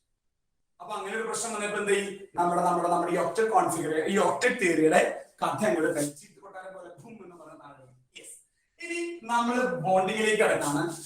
നമ്മൾ 2 ടൈപ്പ് ബോണ്ട്, നിങ്ങൾ 10th പഠിച്ച അതേ കാര്യങ്ങൾ തന്നെ കേട്ടോ. നമ്മൾ ഒരു ലൂയിസ് സ്ട്രക്ചറും കൂടി നമ്മളിലേക്ക് ഇൻസേർട്ട് ചെയ്യുന്നത് അതിനും കൂടി വേണ്ടിയാണ്. സോ ചെറിയൊരു സബ്ജക്ട് കേട്ടോ. ഒക്ടറ്റ് തിയറി കഴിഞ്ഞിട്ടില്ല, ഇതിന്റെ ലിമിറ്റേഷൻസ് പിന്നെ വരുന്നേ ഉള്ളൂ. നമ്മൾ അതൊന്ന് ഡെമോൺസ്ട്രേറ്റ് ചെയ്യാനുള്ള കുറച്ച് പ്രോബ്ലംസുകൾ മാത്രമേ നമ്മൾ ചെയ്യുള്ളൂ. സോ ഫസ്റ്റ് വൺ എഴുതിക്കോളാം. അതിന്റെ ഒരു സബ്ഹെഡിങ് ആയിട്ട് എഴുതിക്കോളാം. ലൂയിസ് എന്താ പറയാ? ലൂയിസ് സ്ട്രക്ചർ അല്ലെങ്കിൽ Lewis symbol or structure. Lewis symbol. ഈ പേരൊക്കെ ഇനിയും കാണും കേട്ടോ. ലൂയിസ് എന്ന് പറയുന്ന പേര് കെമിസ്ട്രി പഠിക്കുന്ന ആൾക്കാർ ഒരിക്കലും മറക്കാൻ പാടില്ലാത്തൊരു പേരാണ് Lewis structure. Okay. Lewis symbol. Lewis symbol എന്ന് പറഞ്ഞാൽ ഇത്രേ ഉള്ളൂ. ഇപ്പൊ ഒരു എലമെന്റ് ആയിട്ടാണ് എഴുതുന്നതെങ്കിൽ ആ എലമെന്റിന്റെ ബാലൻസ് ഷെല്ലുള്ള ഇലക്ട്രോൺസ് ഉണ്ടല്ലോ. ഓരോ എലമെന്റ്സിനും ബാലൻസ് ഷെല്ലുള്ള ഇലക്ട്രോൺസ് ഉണ്ട്. ആ ബാലൻസ് ഷെല്ലുള്ള ഇലക്ട്രോൺസിനെ ഡോട്ട് ആയിട്ട് ആ എലമെന്റിന് ചുറ്റും റെപ്രസെന്റ് ചെയ്യാം. അതിനെയാണ് നമ്മൾ എന്ത് വിളിക്കുക? That is called Lewis symbol. ഇപ്പൊ നോക്കിയാൽ നിങ്ങൾ ലിഥിയം എന്ന് പറയുന്ന ആളുടെ ഇലക്ട്രോണിക് കോൺഫിഗറേഷൻ എന്താ? ഞാൻ സബ് ഷെല്ലാണ് എഴുതുന്നത് 2-1.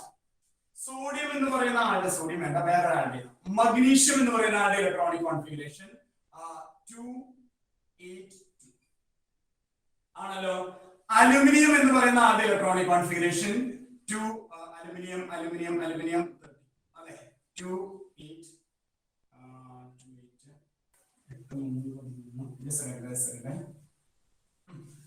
ഓക്കെ. അപ്പൊ എന്താ ഇവരുടെ ഓരോരുത്തരുടെയും ബാലൻസ് ഷെല്ലിലുള്ള ഇലക്ട്രോൺസ് നിങ്ങൾ നോക്കി. ലിഥിയത്തിന്റെ കേസിൽ 1, മഗ്നീഷ്യത്തിന്റെ കേസിൽ 2, അലുമിനിയത്തിന്റെ കേസിൽ 3. അപ്പൊ ഞാൻ ലിഥിയത്തിന്റെ ലൂയിസ് സ്ട്രക്ചർ ഏതാണെങ്കിൽ ലിഥിയം അതിന്റെ അത് ഡോട്ട് എഴുതുമ്പോ ഒരു നിങ്ങൾ പാനയ്ക്ക് ഒരു കുത്തിട്ട് ചിലപ്പോ ആ കുത്ത് വീഴും കേട്ടോ. എന്ത് ചെയ്യണം? ഒന്ന് ഡാർക്കൺ ചെയ്ത് ആ ഡോട്ട് വരച്ചേക്കാം കേട്ടോ. അതായത് അവരുടെ എലമെന്റിന്റെ സിമ്പലിന്റെ ഒപ്പം തന്നെ അതിന്റെ ബാലൻസ് ഇലക്ട്രോൺ റെപ്രസെന്റ് ചെയ്യുന്ന സ്ട്രക്ചർ നിങ്ങൾ വിളിക്കുന്ന പേരാണ് ലൂയിസ് സിമ്പൽ. വളരെ സിമ്പിൾ ആയിട്ട് പറയുകയാണെങ്കിൽ മഗ്നീഷ്യം ആണെങ്കിൽ മഗ്നീഷ്യം അത് താഴെയോ മേലെയോ, നമ്മൾ സാധാരണ മേലെയാണ് നമ്മൾ വരയ്ക്കുക കേട്ടോ. മഗ്നീഷ്യം 2 ഇലക്ട്രോൺസ് ആണ് ബാലൻസിൽ. അലുമിനിയത്തിന്റെ കേസിൽ ബാലൻസിൽ എത്ര ഇലക്ട്രോൺസ് ആണ്? 3 ഇലക്ട്രോൺ. അപ്പൊ അത് 3 ഇലക്ട്രോൺ ആയിട്ട് ചുറ്റും എവിടെയാണെങ്കിൽ വെച്ചോളൂ, മുകളിലോ താഴെയോ ലെഫ്റ്റോ റൈറ്റോ ബോട്ടം ടോപ്പോ എവിടെയാണെങ്കിൽ വരച്ചോളൂ. പക്ഷെ ഡോട്ട് ആയിട്ട് നിങ്ങൾ റെപ്രസെന്റ് ചെയ്യണം. അവരുടെ ബാലൻസ് ഇലക്ട്രോൺ ഡോട്ട് ആയിട്ട് റെപ്രസെന്റ് ചെയ്യുന്നതിനെ നിങ്ങൾ വിളിക്കുന്ന പേരാണ് ദാറ്റ്സ് കോൾഡ് ലൂയിസ് സ്ട്രക്ചർ. ഇനി നിങ്ങൾ കാർബൺ എടുത്തോ. കാർബണിന്റെ ബാലൻസ് ഷെല്ലിൽ 4 ഇലക്ട്രോൺസ് ആണ്. 4 ഇലക്ട്രോൺസ്. ഓക്സിജൻ നൈട്രജൻ ബാലൻസ് ഷെല്ലിൽ എത്ര ഇലക്ട്രോൺസ് ആണ്? 5 ഇലക്ട്രോൺ. ഇനി ഓക്സിജൻ ആണെങ്കിൽ ഇഷ്ടംപോലെ നിങ്ങൾക്ക് എഴുതി പോട്ടോ. ഓക്സിജൻ ആണെങ്കിൽ ബാലൻസ് ഷെല്ലിൽ 6 ഇലക്ട്രോൺ. 6 ഇലക്ട്രോൺ ആയിട്ട്. ഫ്ലൂറിൻ ബാലൻസ് ഷെല്ലിൽ 7 ഇലക്ട്രോൺ. ഞാൻ എന്ത് ചെയ്തു? 7 ഇലക്ട്രോൺസ് ഞാൻ എഴുതി. സോ സിമ്പിൾ എഴുതാ. അതിന്റെ ബാലൻസ് ഇലക്ട്രോൺ അതിനുശേഷം അതിന് ചുറ്റും ഡോട്ട് ആയിട്ട് റെപ്രസെന്റ് ചെയ്യാം. നിയോൺ ഒക്ടറ്റ് കോൺഫിഗറേഷൻ അല്ലേ, നോബിൾ ഗ്യാസ് അല്ലേ, അവർക്ക് ബാലൻസ് ഇല്ല. സോ ഇങ്ങനെ എഴുതുന്നതിന് നമ്മൾ വിളിക്കുന്ന പേരാണ് Lewis symbol. What you mean by Lewis symbol എന്ന് ചോദിക്കില്ല. ഒന്ന് നോട്ട് ചെയ്ത് വെക്കാം. നമുക്ക് ലൂയിസ് സിമ്പൽ നമുക്ക് പഠിക്കാൻ. കാരണം നമുക്ക് ഫോർമൽ ചാർജ് എന്ന് പറയുന്ന സാധനം. ഈ ഫോർമൽ ചാർജ് പറയുമ്പോൾ നമുക്ക് ലൂയിസ് സ്ട്രക്ചർ ആണ്, മോളിക്യൂളിന്റെ ലൂയിസ് സ്ട്രക്ചർ. പറഞ്ഞോളൂ. ഇടയ്ക്ക് സൗണ്ട് ഇങ്ങനെ പെട്ടെന്ന് ഭയങ്കരമായിട്ട് കുറഞ്ഞു കൊണ്ടുവന്നല്ലേ. ഇത് കിട്ടിയോ എല്ലാവർക്കും? ഈ ഒരു സംഭവം ഐഡിയ എല്ലാവർക്കും മനസ്സിലായോ? ഒന്ന് റെസ്പോണ്ട് ചെയ്ത മക്കളെ. ഓക്കെ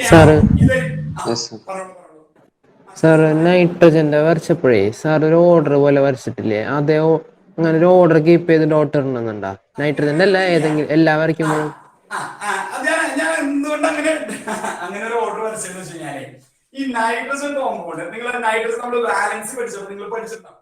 നൈട്രജന് ബാലൻസ് 3 ആണ്.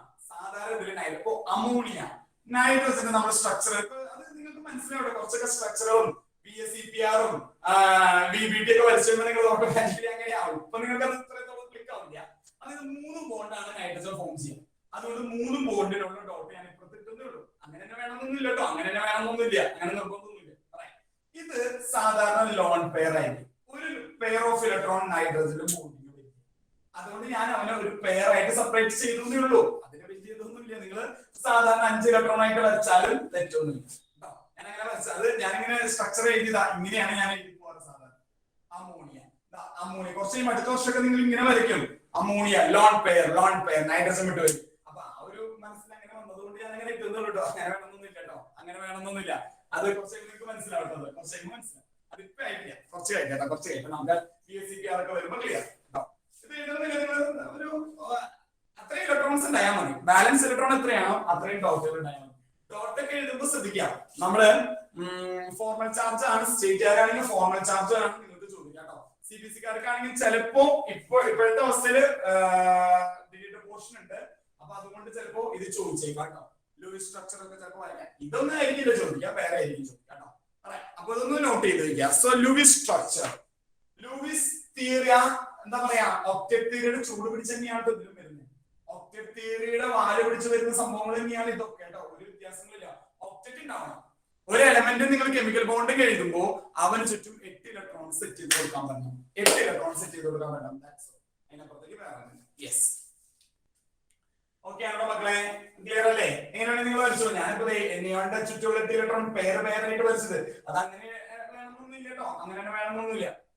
നിങ്ങൾക്ക് എങ്ങനെ വേണമെങ്കിലും വരയ്ക്കാം, എങ്ങനെ വേണമെങ്കിലും വരയ്ക്കാം. ചുറ്റും ഉണ്ടായാൽ മതി, ചുറ്റും ഇതിലുണ്ടായാൽ മതി. ഓക്കെ, നേരത്തെ ചോദിച്ചേ രാജകൃഷ്ണനാണോ ചോദിച്ചേ? ഓക്കെ ആണോ രാജകൃഷ്ണ? ക്ലിയർ അല്ലേ? Yes sir. ഓക്കെ, അങ്ങനെ ഒരു ഓർഡർ ഒന്നുമില്ല. അത് നമ്മൾ കുറച്ചിങ്ങനെ വരച്ച് വരുമ്പോൾ നമുക്കത് തന്നെ ഒരു ഓർഡർ പോലെ ആവുന്നതാണോ? ഓർഡർ പോലെ ആവുന്ന അതിൽ വലിയ കാര്യം, അതിൽ വലിയ കാര്യം. ലൂയിസ് സിമ്പൽ വെറുതെ നമുക്ക് അതിൽ വലിയ കാര്യം. ചെയ്ത് നോക്കാം. അപ്പൊ ഇത്രയാണ് ലൂയിസ് സിമ്പൽ എന്ന് നമ്മൾ പറയുന്നത്. ഇത്രയും ക്ലിയർ ആണോ മക്കളെ? ഓക്കെ ആണോ? എല്ലാവരും ഒന്ന് റെസ്പോണ്ട് ചെയ്യും. ഓക്കെ ആണോ? Yes, sir. Yes, sir. Okay, right. Okay, അപ്പൊ നിങ്ങൾ NCERT ഇതിന്റെ ഒപ്പം തന്നെ വരച്ചു പോകുള്ളൂ. നമുക്ക് ലൂയിസ് ഡോട്ട് സ്ട്രക്ചർ കൂടി വരയ്ക്കാനുണ്ട്. നമുക്ക് ഓരോ ബോണ്ടിനെ ബേസ് ചെയ്ത് വരയ്ക്കാം. അതായിരിക്കും ഇത്തിരി കൂടി നല്ലത്. നിങ്ങൾ വേഗം വരച്ചോ. കാരണം നമ്മളിത് 10th ബേസ് ചെയ്തിട്ടുള്ള കാര്യങ്ങളാണ്. കുറച്ചൊരു നിങ്ങൾ എവിടെയാണോ 10th നിർത്തുന്നത് അതൊന്ന് ഓർത്തെടുക്കാൻ വേണ്ടിയാണ് കേട്ടോ, ഓർത്തെടുക്കാൻ വേണ്ടിയാണ്. ഇത് ഓക്കെ ആണോ? നിങ്ങൾക്ക് ഇഷ്ടംപോലെ എഴുതാം കേട്ടോ, ഇഷ്ടംപോലെ എഴുതാം. ഇത് പറയുന്നത് എല്ലാ എലമെന്റ്സും നിങ്ങൾക്ക് റെപ്രസെന്റ് ചെയ്യാം. എല്ലാ എലമെന്റ്സും ലൂയിസ് ഡോട്ട് സ്ട്രക്ചർ വെച്ച് എക്സ്പ്ലെയിൻ ചെയ്യാം, റെപ്രസെന്റ് ചെയ്യാം. ഒറ്റ കാര്യത്തിലേ ഉള്ളൂ, സിമ്പലിന് ചുറ്റും അവരുടെ ബാലൻസ് ഇലക്ട്രോൺ എഴുതാം. That's all. എലമെന്റ് ആയിട്ട് മോളിക്യൂൾ വരുമ്പോൾ ഞാൻ പറയാം എങ്ങനെ ചെയ്യുന്നത്. ഇപ്പൊ തൽക്കാലത്തേക്ക് ഞാൻ എലമെന്റ് മാത്രമേ റെപ്രസെന്റ് ചെയ്യൂ. യെസ്, അപ്പൊ ഒന്നോ രണ്ടോ മാത്രമേ എഴുതിയാൽ മതി. ഇത്രയൊന്നും വലിച്ചു വാരി എഴുതേണ്ട ആവശ്യമില്ല കേട്ടോ, ബേസിക്സ് ആയിട്ട് ഓക്കെ. Yes, okay. ഇനി നമ്മൾ പറഞ്ഞു ഒക്ടേറ്റ് തിയറി. നമ്മൾ ലൂയിസ് ഡോട്ട് സ്ട്രക്ചർ കുറച്ച് ഇതിന്റെ ഇടയിൽ കൂടെ നമ്മൾ വരച്ചു പോകണ്ടോ, ഇതിന്റെ ഇടയിൽ കൂടെ നമ്മൾ വരച്ചു പോകണം. ഇനി ഒക്ടേറ്റ് തിയറിയിൽ നിന്നുകൊണ്ട് തന്നെ പറയാണ്, ഒക്ടേറ്റ് തിയറി പറയുന്നത് the elements take part in chemical reaction to attain octet configuration. അവർ കെമിക്കൽ ബോണ്ടിങ്ങിൽ പങ്കെടുക്കുന്നത് ഒക്ടേറ്റ് എന്ന് പറയുന്ന ആ ഒരു മാജിക് നമ്പർ അറ്റൈൻ ചെയ്യാനാണ്. അപ്പൊ ഈ കെമിക്കൽ ബോണ്ടിങ് എന്ന് പറഞ്ഞാൽ രണ്ട് തരത്തിലുണ്ട്. കെമിക്കൽ ബോണ്ടിങ് നിങ്ങൾ രണ്ട് തരത്തിലുണ്ട്. ബോണ്ട് നിങ്ങൾ രണ്ട് തരത്തിൽ നിങ്ങൾ പഠിച്ചിട്ടുണ്ട്. ബോണ്ട് എന്ന് പറഞ്ഞാൽ ദാറ്റ് ഈസ് ഒന്ന് അയോണിക് ബോണ്ടും ഒന്ന് first one ionic bond, second one it is covalent. ഇത് രണ്ട് നിങ്ങൾ പഠിച്ചിട്ടുണ്ട്. സ്റ്റേറ്റ് കാര്യം പഠിച്ചിട്ടുണ്ട്, CBSE കാര്യം പഠിച്ചിട്ടുണ്ട്. എനിക്ക് തോന്നുന്നു 9th തുടങ്ങി പഠിച്ചിട്ടുണ്ടാവും ചിലപ്പോൾ അയോണിക് ബോണ്ട് എന്ന് പറയുന്ന സംഭവം. Okay, ionic bond covalent. മക്കളെ ബോണ്ട് എന്ന് പറഞ്ഞാൽ ഇത്രയേ ഉള്ളൂ. It is A force that hold all the constant particles in a molecule. ഇപ്പോ H2 എന്ന് പറയുന്ന വാട്ടർ നിങ്ങൾ നോക്കിക്കഴിഞ്ഞാൽ 3 മോളിക്യൂൾ ഉണ്ട് അല്ലേ? 3 മോളിക്യൂൾ അല്ല, സോറി 3 ആറ്റംസ് ഉണ്ട് ഒരു മോളിക്യൂള്. H2O, 2 ഹൈഡ്രജനും 1 ഓക്സിജനും. ഈ 3 ആറ്റങ്ങളെ ഹോൾഡ് ചെയ്ത് നിർത്തുന്ന ഒരു ഫോഴ്സ് ഉണ്ട്, ഫോഴ്സ് ഓഫ് അട്രാക്ഷൻ. അതിനെയാണ് നമ്മൾ ജനറലി എന്ത് വിളിക്കുക? ബോണ്ട് എന്ന് വിളിക്കുക. അമോണിയ NH3 നമ്മുടെ ഇത് മോളിക്യൂൾ ആണ്. 4 ആറ്റംസ് ഉണ്ട് മൊത്തത്തില്, 3 ഹൈഡ്രജനും 1 നൈട്രജനും. ഇവരെല്ലാവരെയും പുറത്തേക്ക് ചാടി പോവാതെ ഒരു ചട്ടക്കൂടിനുള്ളിൽ ഒരുമിച്ച് ചേർത്ത് നിർത്തുന്ന ഒരു ഫോഴ്സ് ഉണ്ട്. That force is called bond. Bond means ഒരു അട്രാക്റ്റീവ് ഫോഴ്സ് ആണ്. അതിനപ്പുറത്തേക്ക് വലിയ ആനന്ദക്കാൻ ഡെഫിനിഷൻ ഒന്നുമില്ല. Bond means it's an attractive force. ആ അട്രാക്റ്റീവ് ഫോഴ്സ് പ്രധാനമായിട്ട് രണ്ട് തരത്തിലായിട്ട് നിങ്ങൾക്ക് എക്സിസ്റ്റ് ചെയ്യാം. ഒന്ന് ion bond, second one covalent. Is it clear? Okay ആണോ മക്കളെ? ഒന്ന് റെസ്പോണ്ട് ചെയ്ത് എല്ലാവരും. ക്ലിയർ അല്ലേ? ഓക്കെ അല്ലേ? ഓക്കെ അല്ലേ? യെസ്, ബാക്കിയുള്ളവരൊക്കെ ഒന്ന് റെസ്പോണ്ട് ചെയ്ത മക്കളെ. ഓക്കെ ആണോ? ക്ലിയർ അല്ലേ? So that is called ionic bond and covalent bond. നമ്മുടെ ഈ ചാപ്റ്ററിൽ കോവാലന്റ് ബോണ്ട് നല്ല ഡീറ്റെയിൽ ആയിട്ട് പഠിക്കും. നമ്മൾ ജസ്റ്റ് ഒന്ന് തൊട്ട് പോകുന്നത് അല്ലാതെ അയോണിക് ബോണ്ട് നമ്മൾ ഇനി അധികം കാണില്ല. അപ്പൊ അയോണിക് ബോണ്ട് നിങ്ങൾ ഒന്ന് എഴുതണം. സോ നെക്സ്റ്റ് ഹെഡിങ് ആയിട്ട് ഇരിക്കുള്ളൂ അയോണിക് ബോണ്ട്. അയോണിക് ബോണ്ട് നമ്മൾ ഒക്ടേറ്റ് തിയറിയിൽ നിന്നുകൊണ്ട് തന്നെയാണ് സംസാരിക്കുന്നത് കേട്ടോ. ഒക്ടേറ്റ് തിയറിയിൽ ലിമിറ്റേഷൻ അവസാനം കേട്ടോ. അയോണിക് ബോണ്ട് നിങ്ങൾ 10th പഠിച്ചില്ലെങ്കിൽ 9th പഠിച്ചിട്ടുണ്ടാവും കേട്ടോ. ഏതിലെങ്കിലും നിങ്ങൾ പഠിച്ചിട്ടുണ്ടാവും. അയോണിക് ബോണ്ട് മക്കളെ, അവിടെ കോൺസ്റ്റന്റ് പാർട്ടിക്കിൾ ആരായിരിക്കും? Ionic bond. ആ പേരിൽ എല്ലാം പേരിൽ തന്നെ എടുത്ത് ചെയ്യാനായിട്ട് ശ്രമിക്കുക. അയോണിക് ബോണ്ട് അവിടെ കോൺസ്റ്റന്റ് പാർട്ടിക്കിൾ ആരായിരിക്കും? അയൺസ്. അത്രയുള്ള കാര്യം. അയോണിക് ബോണ്ട് മീൻസ് അയോൺസ് ആ പേരിലുണ്ട്. ഈ അയോൺസ് ആരൊക്കെയാണ്? അയോൺസ് 2 ആൾക്കാരുണ്ട്. അയോൺസ് പറയാം ചാർജ് ആയിട്ടുള്ള സ്പീഷീസിന് അയോൺസ് പറയാം. പോസിറ്റീവ് ചാർജ് ആയിട്ടുള്ള സ്പീഷീസിന്റെ നെഗറ്റീവ് ചാർജ് ആയിട്ടുള്ള സ്പീഷീസ്. അതാണല്ലോ 2 അയോൺസുകൾ. അയോൺസ് 2 ഉണ്ടാവുള്ളൂ. ഒന്ന് പോസിറ്റീവ് ഒന്ന് നെഗറ്റീവ്. അതിന്റെ രണ്ടിന്റെ ഇടയിൽ നിൽക്കാൻ പറ്റില്ല. ഒന്നുകിൽ പോസിറ്റീവ് ആവണം അല്ലെങ്കിൽ നെഗറ്റീവ് ആവണം. ഈ പോസിറ്റീവ് ചാർജ് ആയിട്ടുള്ള അയോൺ നമ്മളൊരു പേര് വിളിക്കുമല്ലോ മക്കളെ. പോസിറ്റീവ് ചാർജ് ആയിട്ടുള്ള അയോൺ നമ്മളൊരു പേര് വിളിക്കുമല്ലോ. എന്താ പേര് വിളിക്കുക? Positive charge. Yes, that is cation. അപ്പൊ നെഗറ്റീവ്ലി ചാർജ് ആയിട്ടുള്ള നിങ്ങൾ പഠിച്ചിട്ടുണ്ടാവും. That is anion. Yes, cations and anions. അതാണ് എവിടെ വരാ? നമ്മുടെ അയോണിക് ബോണ്ടിൽ വരാ. Cations and anions. ഇനി നമ്മൾ ഓൾറെഡി പഠിച്ചിട്ടുണ്ട്, ക്ലാസിഫിക്കേഷൻ ഓഫ് എലമെന്റ്സിൽ പഠിച്ചിട്ടുണ്ട്. ഒരു ന്യൂട്രൽ ആറ്റം എപ്പോഴാ കാറ്റയോൺ ആവാം? ഇലക്ട്രോൺ ഗെയിൻ ചെയ്യുമ്പോഴാണോ, ഇലക്ട്രോണെ ചാടി പിടിക്കുമ്പോഴാണോ, അതോ തന്റെ കയ്യിലുള്ള ഇലക്ട്രോൺസിനെ ദാനം ചെയ്യുമ്പോഴാണ്, ഡൊണേറ്റ് ചെയ്യുമ്പോഴാണ്? എപ്പോഴാ ഒരു ആറ്റം പോസിറ്റീവ് ചാർജ് സ്പീസ് ആയിട്ട് മാറാം, കാറ്റോൺ ആവാം? എപ്പോഴാണ് മക്കളെ? എപ്പോഴാണ്? ഒന്ന് ആലോചിച്ച് നോക്കിയേ. ഒരാള് എപ്പോഴാണ് ഇലക്ട്രോണെ വിട്ടുകൊടുക്കുമ്പോ പോസിറ്റീവ് ചാർജ് ആവാന്ന് പറയുക ഇലക്ട്രോണിന്റെ നഷ്ടം, ഇലക്ട്രോണിന്റെ ലോസ്, ഇലക്ട്രോണിന്റെ നഷ്ടമാണ് അവിടെ ഉണ്ടായിരുന്നത്. So a cation is formed by a loss of electron. Loss of electron എന്ന് പറയുന്നത് loss of electron or electrons. ചിലപ്പോ പ്ലസ് ചാർജ് +1 ആണെങ്കിൽ ഒരു ഇലക്ട്രോൺ നഷ്ടപ്പെടും. ചിലർക്ക് +2 വരും, ചാർജ് +2 വരും, അയോൺസിന്റെ ചാർജ് കാരണം 2 ഇലക്ട്രോൺ നഷ്ടപ്പെട്ടു പോയി. Calcium 2+, magnesium 2+. നമ്മൾ കാണും അതെന്താണ് ഒക്ടേറ്റ് തിയറി വെച്ച് നമ്മൾ എക്സ്പ്ലെയിൻ ചെയ്യും. അപ്പൊ 2 ഇലക്ട്രോൺ നഷ്ടപ്പെടും. അപ്പൊ എന്തായിട്ട് മാറും? അപ്പൊ 2 electron missing of electron that leads to the formation of cation. ഇനി അയണിക് ബോണ്ടിൽ എന്ന് പറഞ്ഞാൽ ആ ഒരു മോളിക്യൂൾ കാറ്റോൺസ് മാത്രമല്ല, അവിടെ ആരും കൂടി ഉണ്ടാവും, ആനിയോൺസ് ഉണ്ടാവും. അവിടെ ആനിയോൺസ് ഉണ്ടാവും. ആനിയോൺസ് വരുമ്പോൾ പ്രത്യേകത it is formed by gain of electron. Electron എവിടെ കണ്ടാലും ചാടി പിടിക്കുന്ന ആൾക്കാരാണ് എന്ത്? ആനിയോൺസ് എന്ന് പറഞ്ഞു കഴിഞ്ഞാല്. ചൂണ്ടിട്ട് മീനെ പിടിക്കില്ലേ, അതുപോലെ ഇലക്ട്രോണിനെ ചൂണ്ടിട്ട് പിടിക്കുന്ന ആൾക്കാരെയാണ് നമ്മൾ എന്ത് വിളിക്കുക? സോ ആനിയോൺസ് അവിടെ എന്ത് ചെയ്യും? ഇലക്ട്രോണിനെ ഗെയിൻ ചെയ്യും. അപ്പൊ ഇങ്ങനെയാണ് കാറ്റോണും ആനിയോൺസ്. കാറ്റോണിന്റെ ചാർജ് പോസിറ്റീവ്, ആനിയോണിന്റെ ചാർജ് നെഗറ്റീവ്. ഓപ്പോസിറ്റ് ചാർജ് എന്ത് ചെയ്യും? നിങ്ങൾ ചെറിയ ക്ലാസ്സിലൂടെ പഠിച്ചിട്ടുണ്ട്, ഫിസിക്സിലൊക്കെ പഠിച്ചിട്ടുണ്ട്. ഓപ്പോസിറ്റ് ചാർജ് അട്രാക്ട് ചെയ്യും. ആ ഫോഴ്സ് ആണ് ഈ പറയുന്ന കോൺസ്റ്റന്റ് പാർട്ടിക്കിളിനെ എന്ത് ചെയ്ത് നിൽക്കുന്നത്? ഹോൾഡ് ചെയ്ത് ഒരുമിച്ച് നിൽക്കുന്നത്. ആ ബോണ്ടിനെ നിങ്ങൾ വിളിക്കുന്ന പേരാണ് ionic. That is called ionic bond. അപ്പൊ എന്ത് വേണം? അയോണിക് ബോണ്ടിൽ ഉണ്ടാവേണ്ട എസെൻഷ്യൽ ആയിട്ട് വേണ്ട ആൾക്കാര് കാറ്റോൺ ഉണ്ടാവണം. അതായത് ഒരാൾ ഇലക്ട്രോണിനെ കൊടുക്കണം, മറ്റേ ആൾ ഇലക്ട്രോണിനെ വാങ്ങണം. ഇലക്ട്രോണിനെ നമുക്ക് എന്താ പറയാ, എന്താ പറയാ, ഈ പടക്കങ്ങൾ കളിച്ചിട്ട് ഇങ്ങനെ ഇടുന്ന പോലെ നമുക്ക് ഇടാൻ പറ്റില്ല. ഇലക്ട്രോൺ ഒരു സ്ഥലത്ത് നിന്ന് പുറത്തേക്ക് വന്നു കഴിഞ്ഞാൽ അവനെ സ്വീകരിക്കാൻ ഒരാളുണ്ടാവും. ഇലക്ട്രോൺ നമുക്ക് എന്താ പറയാ, പുറത്തേക്ക് ഇങ്ങനെ നമ്മൾ പാറി പറന്ന് കളിക്കാൻ വിടാനൊന്നും നമുക്ക് ആ ഇലക്ട്രോൺ നമുക്ക് പുറത്തേക്ക് വിടാൻ പറ്റില്ല. സോ ഇലക്ട്രോൺ ഒരാൾ കൊടുക്കുമ്പോൾ മറ്റേ ആൾ ഇലക്ട്രോണിനെ വാങ്ങാനുണ്ടാവും. So electron donation and electron gain, ഇത് രണ്ടും നടക്കണം. അതുകൊണ്ടാണ് ഒരാൾ ഇലക്ട്രോണെ കൊടുക്കുമ്പോൾ അവൻ കാറ്റോൺ ആയിട്ട് മാറും, മറ്റേ ഇലക്ട്രോണെ ഗെയിൻ ചെയ്യുമ്പോൾ അവൻ ആനിയോൺ ആയിട്ട് മാറും. ഇവര് തമ്മിൽ എന്തുണ്ടാവും? ഒരു ഇലക്ട്രോസ്റ്റാറ്റിക് ഫോഴ്സ് ഓഫ് അട്രാക്ഷൻ. നല്ല വാക്കുകളൊക്കെ പഠിക്കുക. ഇലക്ട്രോസ്റ്റാറ്റിക് ഫോഴ്സ് ഓഫ് അട്രാക്ഷൻ ഉണ്ടാവും. അത് നിങ്ങൾ വിളിക്കുന്ന പേരാണ് that is known as ionic bond. അങ്ങനെ പോസിറ്റീവ് ചാർജിന് ചുറ്റും നെഗറ്റീവ് ചാർജുകൾ ഉണ്ടാവും. നെഗറ്റീവ് ചാർജിന് ചുറ്റും എന്ത് ഉണ്ടാവും? തേനീച്ച കൂട്ടം പോലെ പോസിറ്റീവ് ചാർജ് ഇങ്ങനെ വട്ടം കൂടി നിൽക്കും. ഈ ബോണ്ടിന്, ഇങ്ങനെയുള്ള ബോണ്ടുകളെ മോളിക്യൂളിനെ അയണിക് മോളിക്യൂൾ എന്ന് വിളിക്കും. ആ ബോണ്ടിനെ നമ്മൾ വിളിക്കും എന്താ പറയാ, അയണിക് ബോണ്ട്. അല്ലെങ്കിൽ വേറൊരു പേരും കൂടി വിളിക്കും കേട്ടോ, ഇലക്ട്രോ വാലന്റ് ബോണ്ട്. അങ്ങനെ ഒരു പേര്. ഇതാണ് അയോണിക് ബോണ്ടിന്റെ ബേസിക്സ് ആയിട്ടുള്ള കാര്യം. ഓക്കെ ആണോ മക്കളെ? ഒന്ന് റെസ്പോണ്ട് ചെയ്ത് എല്ലാവരും. ഐഡി കത്തിയോ എല്ലാവരും? അപ്പൊ ഇത്രയും ബേസിക്സ് ആയിട്ട് ഇതൊക്കെ നിങ്ങൾ 10th പഠിക്കുന്ന കാര്യങ്ങൾ തന്നെയാണ്. സോ അയോണിക് ബോണ്ട് ഷോർട്ട് പോയിന്റുമായിട്ട് എഴുതിച്ചോളാം. Constituent particles ions. Constituent particles ions. Ions എന്ന് പറഞ്ഞാൽ cations and anions. Covalent bond നമുക്ക് പറയട്ടെ. കോവാലന്റ് ബോണ്ട് ഡീറ്റെയിൽ ആയിട്ട് BBT നിങ്ങൾ പഠിക്കും കേട്ടോ. ഇപ്പോഴല്ല, നിങ്ങൾ BBT പഠിക്കും. അപ്പൊ അതുകൊണ്ട് ഇപ്പൊ നമ്മള് അയണിക് ബോണ്ട് മാത്രം കേട്ടോ. Cations positive charge, anions negative, ഇതൊക്കെ അറിയാവുന്ന കാര്യങ്ങൾ തന്നെയാണ് കേട്ടോ. ഇത് കണക്ട് ചെയ്ത് അങ്ങോട്ട് എഴുതി വെച്ചോ കേട്ടോ.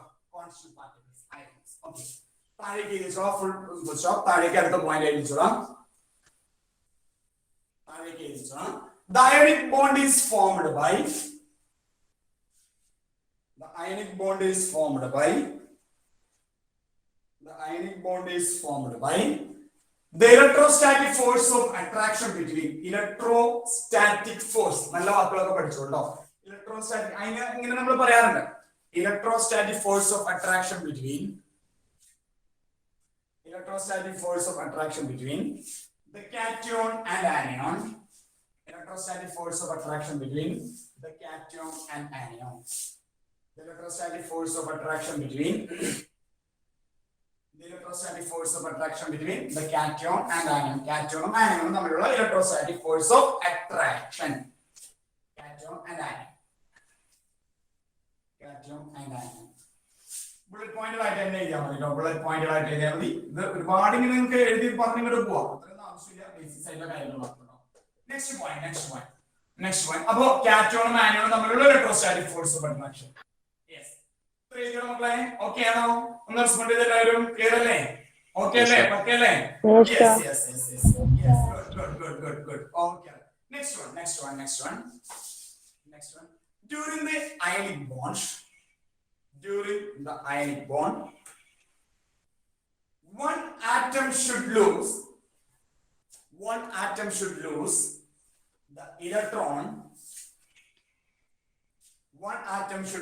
the electron. അതാണ് കാറ്റോൺ ആയിട്ട് മാറും. One atom should lose the electron, whereas the other atom should gain that electron.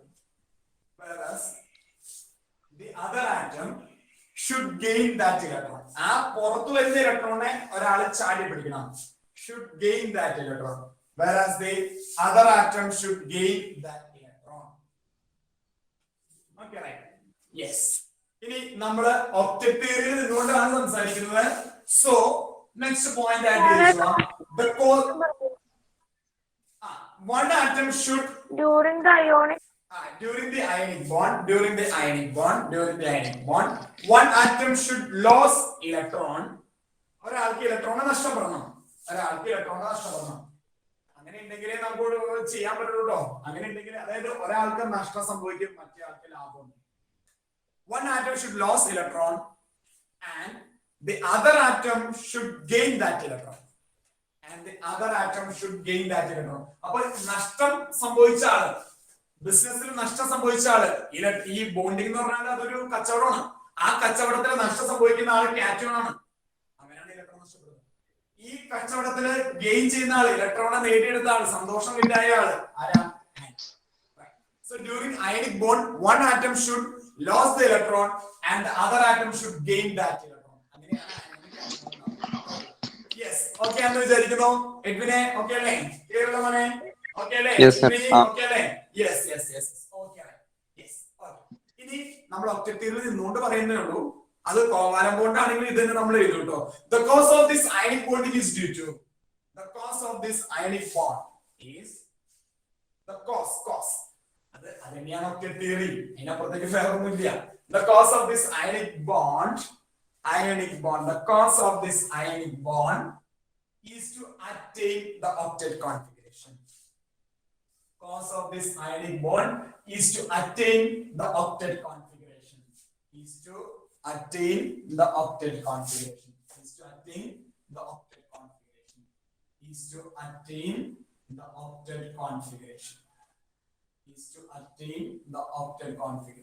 Yes. വേഗം നമുക്ക് എഴുതി പോവാം. നമ്മള് ഇത് ഡോട്ട് ആയിട്ട് റെപ്രസെന്റ് ചെയ്യുന്നില്ല. നിങ്ങൾ പാനിക്കൊക്കെ എഴുതുന്ന ആൾക്കാരെ ഡോട്ട് ഇട്ടിട്ട് വീടില്ലെങ്കിൽ നിങ്ങൾ എന്ത് ചെയ്തോളാം? നിങ്ങൾ ഇങ്ങനെ ക്രോസ് ചെയ്ത് വരച്ചോളൂ. എന്നാലും തെറ്റില്ല. ക്രോസ് ചെയ്ത് വരയ്ക്കണേലും തെറ്റില്ല കേട്ടോ. കാരണം പേപ്പറിൽ നമ്മൾ സേഫ് ആയിട്ട് നിൽക്കാം കേട്ടോ. മിസ് ആവുന്നുണ്ടോ? ഓക്കെ. ഇതാണ് സോഡിയം ക്ലോറൈഡ് ഫോർമേഷൻ ആണ് കാണിക്കുന്നത്. വേറെ ഒന്നുമില്ല. 281 ഇതാണെങ്കിൽ 27 ക്ലോറിന്റെ ഇലക്ട്രോണിക് കോൺഫിഗറേഷൻ 27, വാലൻഷ്യൽ ഇലക്ട്രോൺ സോഡിയത്തിനാണെങ്കിൽ 281. ചെറിയ ക്ലാസ്സിൽ പഠിച്ച കാര്യങ്ങൾ തന്നെയാണ്, നിങ്ങൾക്ക് തന്നെ പറയാവുന്നേ ഉള്ളൂ. റൈറ്റ് സർ 287 അല്ലേ? ക്ലോറിൻ ആണോ അല്ലേ? യെസ് 287 17 അല്ലേ? യെസ് 287. യെസ്. ഇത് നിങ്ങളൊന്ന് ആലോചിക്കും. ഇത് വലിയ സംഭവങ്ങളൊന്നും ഇല്ല. ഇവരുടെ ഉദ്ദേശം എന്താ? ഇവർക്ക് ഒക്ടറ്റ് കിട്ടണം. ഒക്ടറ്റ് കിട്ടാനായിട്ട് സോഡിയത്തിന് എന്ത് ചെയ്യാൻ പറ്റും? ക്ലോറിൻ എന്ത് ചെയ്യാൻ പറ്റും? നിങ്ങൾ തന്നെ ആലോചിച്ച് വേഗം ഒന്ന് പറഞ്ഞു.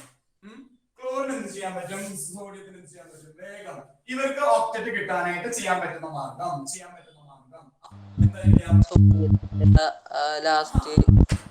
അത് തന്നെ. നമുക്ക് വേണമെങ്കിൽ നിങ്ങൾ ഇങ്ങനെയൊക്കെ ചേർന്ന് പഠിച്ചിട്ടുണ്ടോ? സോഡിയത്തിന് വേണമെങ്കിൽ 7 ഇലക്ട്രോണെ ഗെയിൻ ചെയ്യാം, അല്ലെങ്കിൽ 1 ഇലക്ട്രോണെ വിട്ടുകൊടുക്കാം. 7 ഇലക്ട്രോണെ ഗെയിൻ ചെയ്താൽ ഈ 7 ഇലക്ട്രോൺ ഇവിടെ വന്ന് കയറണ്ടേ? ഈ 7 ഇലക്ട്രോൺ ആര് പിടിച്ചിരുത്താം? ന്യൂക്ലിയസ് പിടിച്ചിരുത്തണ്ടേ? ബുദ്ധിമുട്ടാ. ഇത്തിരി പൊളിക്കും അല്ലെ? കിട്ടാത്ത ഇത്തിരി പൊളിക്കുന്ന പറയില്ലേ? അതുകൊണ്ട് ഇത്തിരി പൊളിക്കും. അപ്പൊ അതുകൊണ്ട് ആ പരിപാടിക്ക് നിൽക്കില്ല. എളുപ്പം പരിപാടി ഇതായില്ല. 1 ഇലക്ട്രോണെ ആർക്ക് കൊടുക്കാം? പുറത്തേക്ക് വെറുതെ ഇട്ട് കൊടുക്കല്ല. എന്താ ചെയ്യണേ? ആ ഇലക്ട്രോണിനെ നമ്മള് ഇലക്ട്രോൺ അന്വേഷിച്ച് നടക്കുന്ന ഒരാളുണ്ട്. ആരാ? അവിടെ ക്ലോറിന്റെ ഇലക്ട്രോൺ താഴെയോ കയ്യിലേക്ക് നടക്കാം. ആ ക്ലോറിന്റെ കയ്യിലേക്ക് 1 ഇലക്ട്രോൺ ക്ലോറിന്റെ കയ്യിലേക്ക് ഒരു ഇലക്ട്രോൺ അങ്ങോട്ട് ഇട്ട് കൊടുക്കുന്ന ആര് സോഡിയം. അപ്പൊ അതാണ് പറയുന്നത്, ഒരാൾ ഇലക്ട്രോൺ കൊടുക്കണം, മറ്റേ ആ ഇലക്ട്രോൺ ഗെയിൻ ചെയ്യണം. അങ്ങനെയാണെങ്കിൽ ഈ പരിപാടി നടക്കുള്ളൂ, അല്ലെങ്കിൽ ഈ പരിപാടി നടക്കില്ല. യെസ്, അപ്പൊ എന്തുണ്ടായി നമുക്ക് ബാക്കിയുള്ളത് എഴുതാം. സോഡിയത്തിന്റെ കേസിന് എന്തുണ്ടാവുള്ളൂ, സോഡിയം ഒരു കാറ്റോണിക് ചാർജ് ആയിട്ട് മാറി. നമുക്ക് ഇങ്ങനെ എഴുതാം, അവനൊരു കാറ്റോണിക് ചാർജ് പ്ലസ് ചാർജ്, അല്ലെങ്കിൽ പുറത്തേക്ക് എടുത്ത് എഴുതിയാലും മതി, കുഴപ്പമില്ല, എങ്ങനെയാണെങ്കിലും എഴുതിപ്പോ, യാതൊരു പ്രശ്നമില്ല. ഇനി Cl എന്ത് ചെയ്തു, 7 ഇലക്ട്രോൺ Cl ഓൾറെഡി ഉണ്ട്.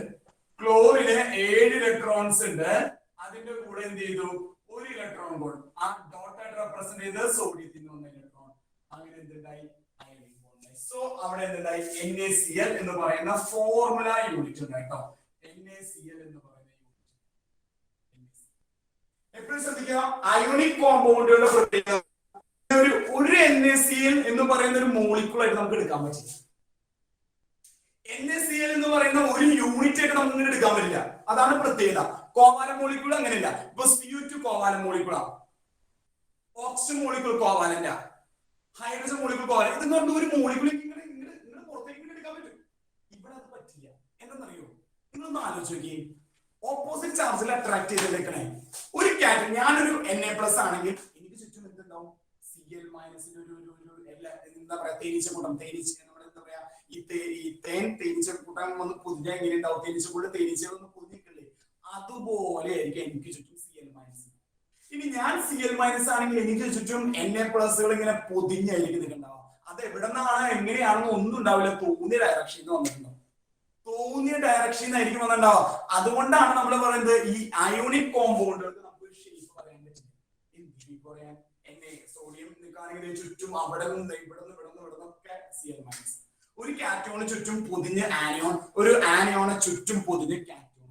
അതിനൊരു ഷേപ്പ്, ഡെഫിനിറ്റ് ഷേപ്പ് നമുക്ക് പറയാനായിട്ട് പറ്റില്ല. ആരുടെ കേസില്, അയോണിക് കോമ്പൗണ്ട്. ഒരു മോളിക്യുലർ ഫോർമുല നമുക്ക് പറഞ്ഞെടുക്കാൻ പറ്റില്ല. അതുകൊണ്ടാണ് ഇവർക്കൊക്കെ നമ്മൾ കൂടുതലും നമ്മൾ പറയുന്നത് ഫോർമുല യൂണിറ്റ്, ഫോർമുല മാസ് എന്ന് പറയുന്നതാണ്. ഫോർമുല യൂണിറ്റ് എന്നൊക്കെ പറയുന്നത്, ഫോർമുല യൂണിറ്റ് നമ്മൾ കൂടുതലും അപ്ലൈ ചെയ്യുന്നത് അയോണിക് കോമ്പൗണ്ടുകൾക്കാണ് നമ്മൾ അപ്ലൈ ചെയ്യുക.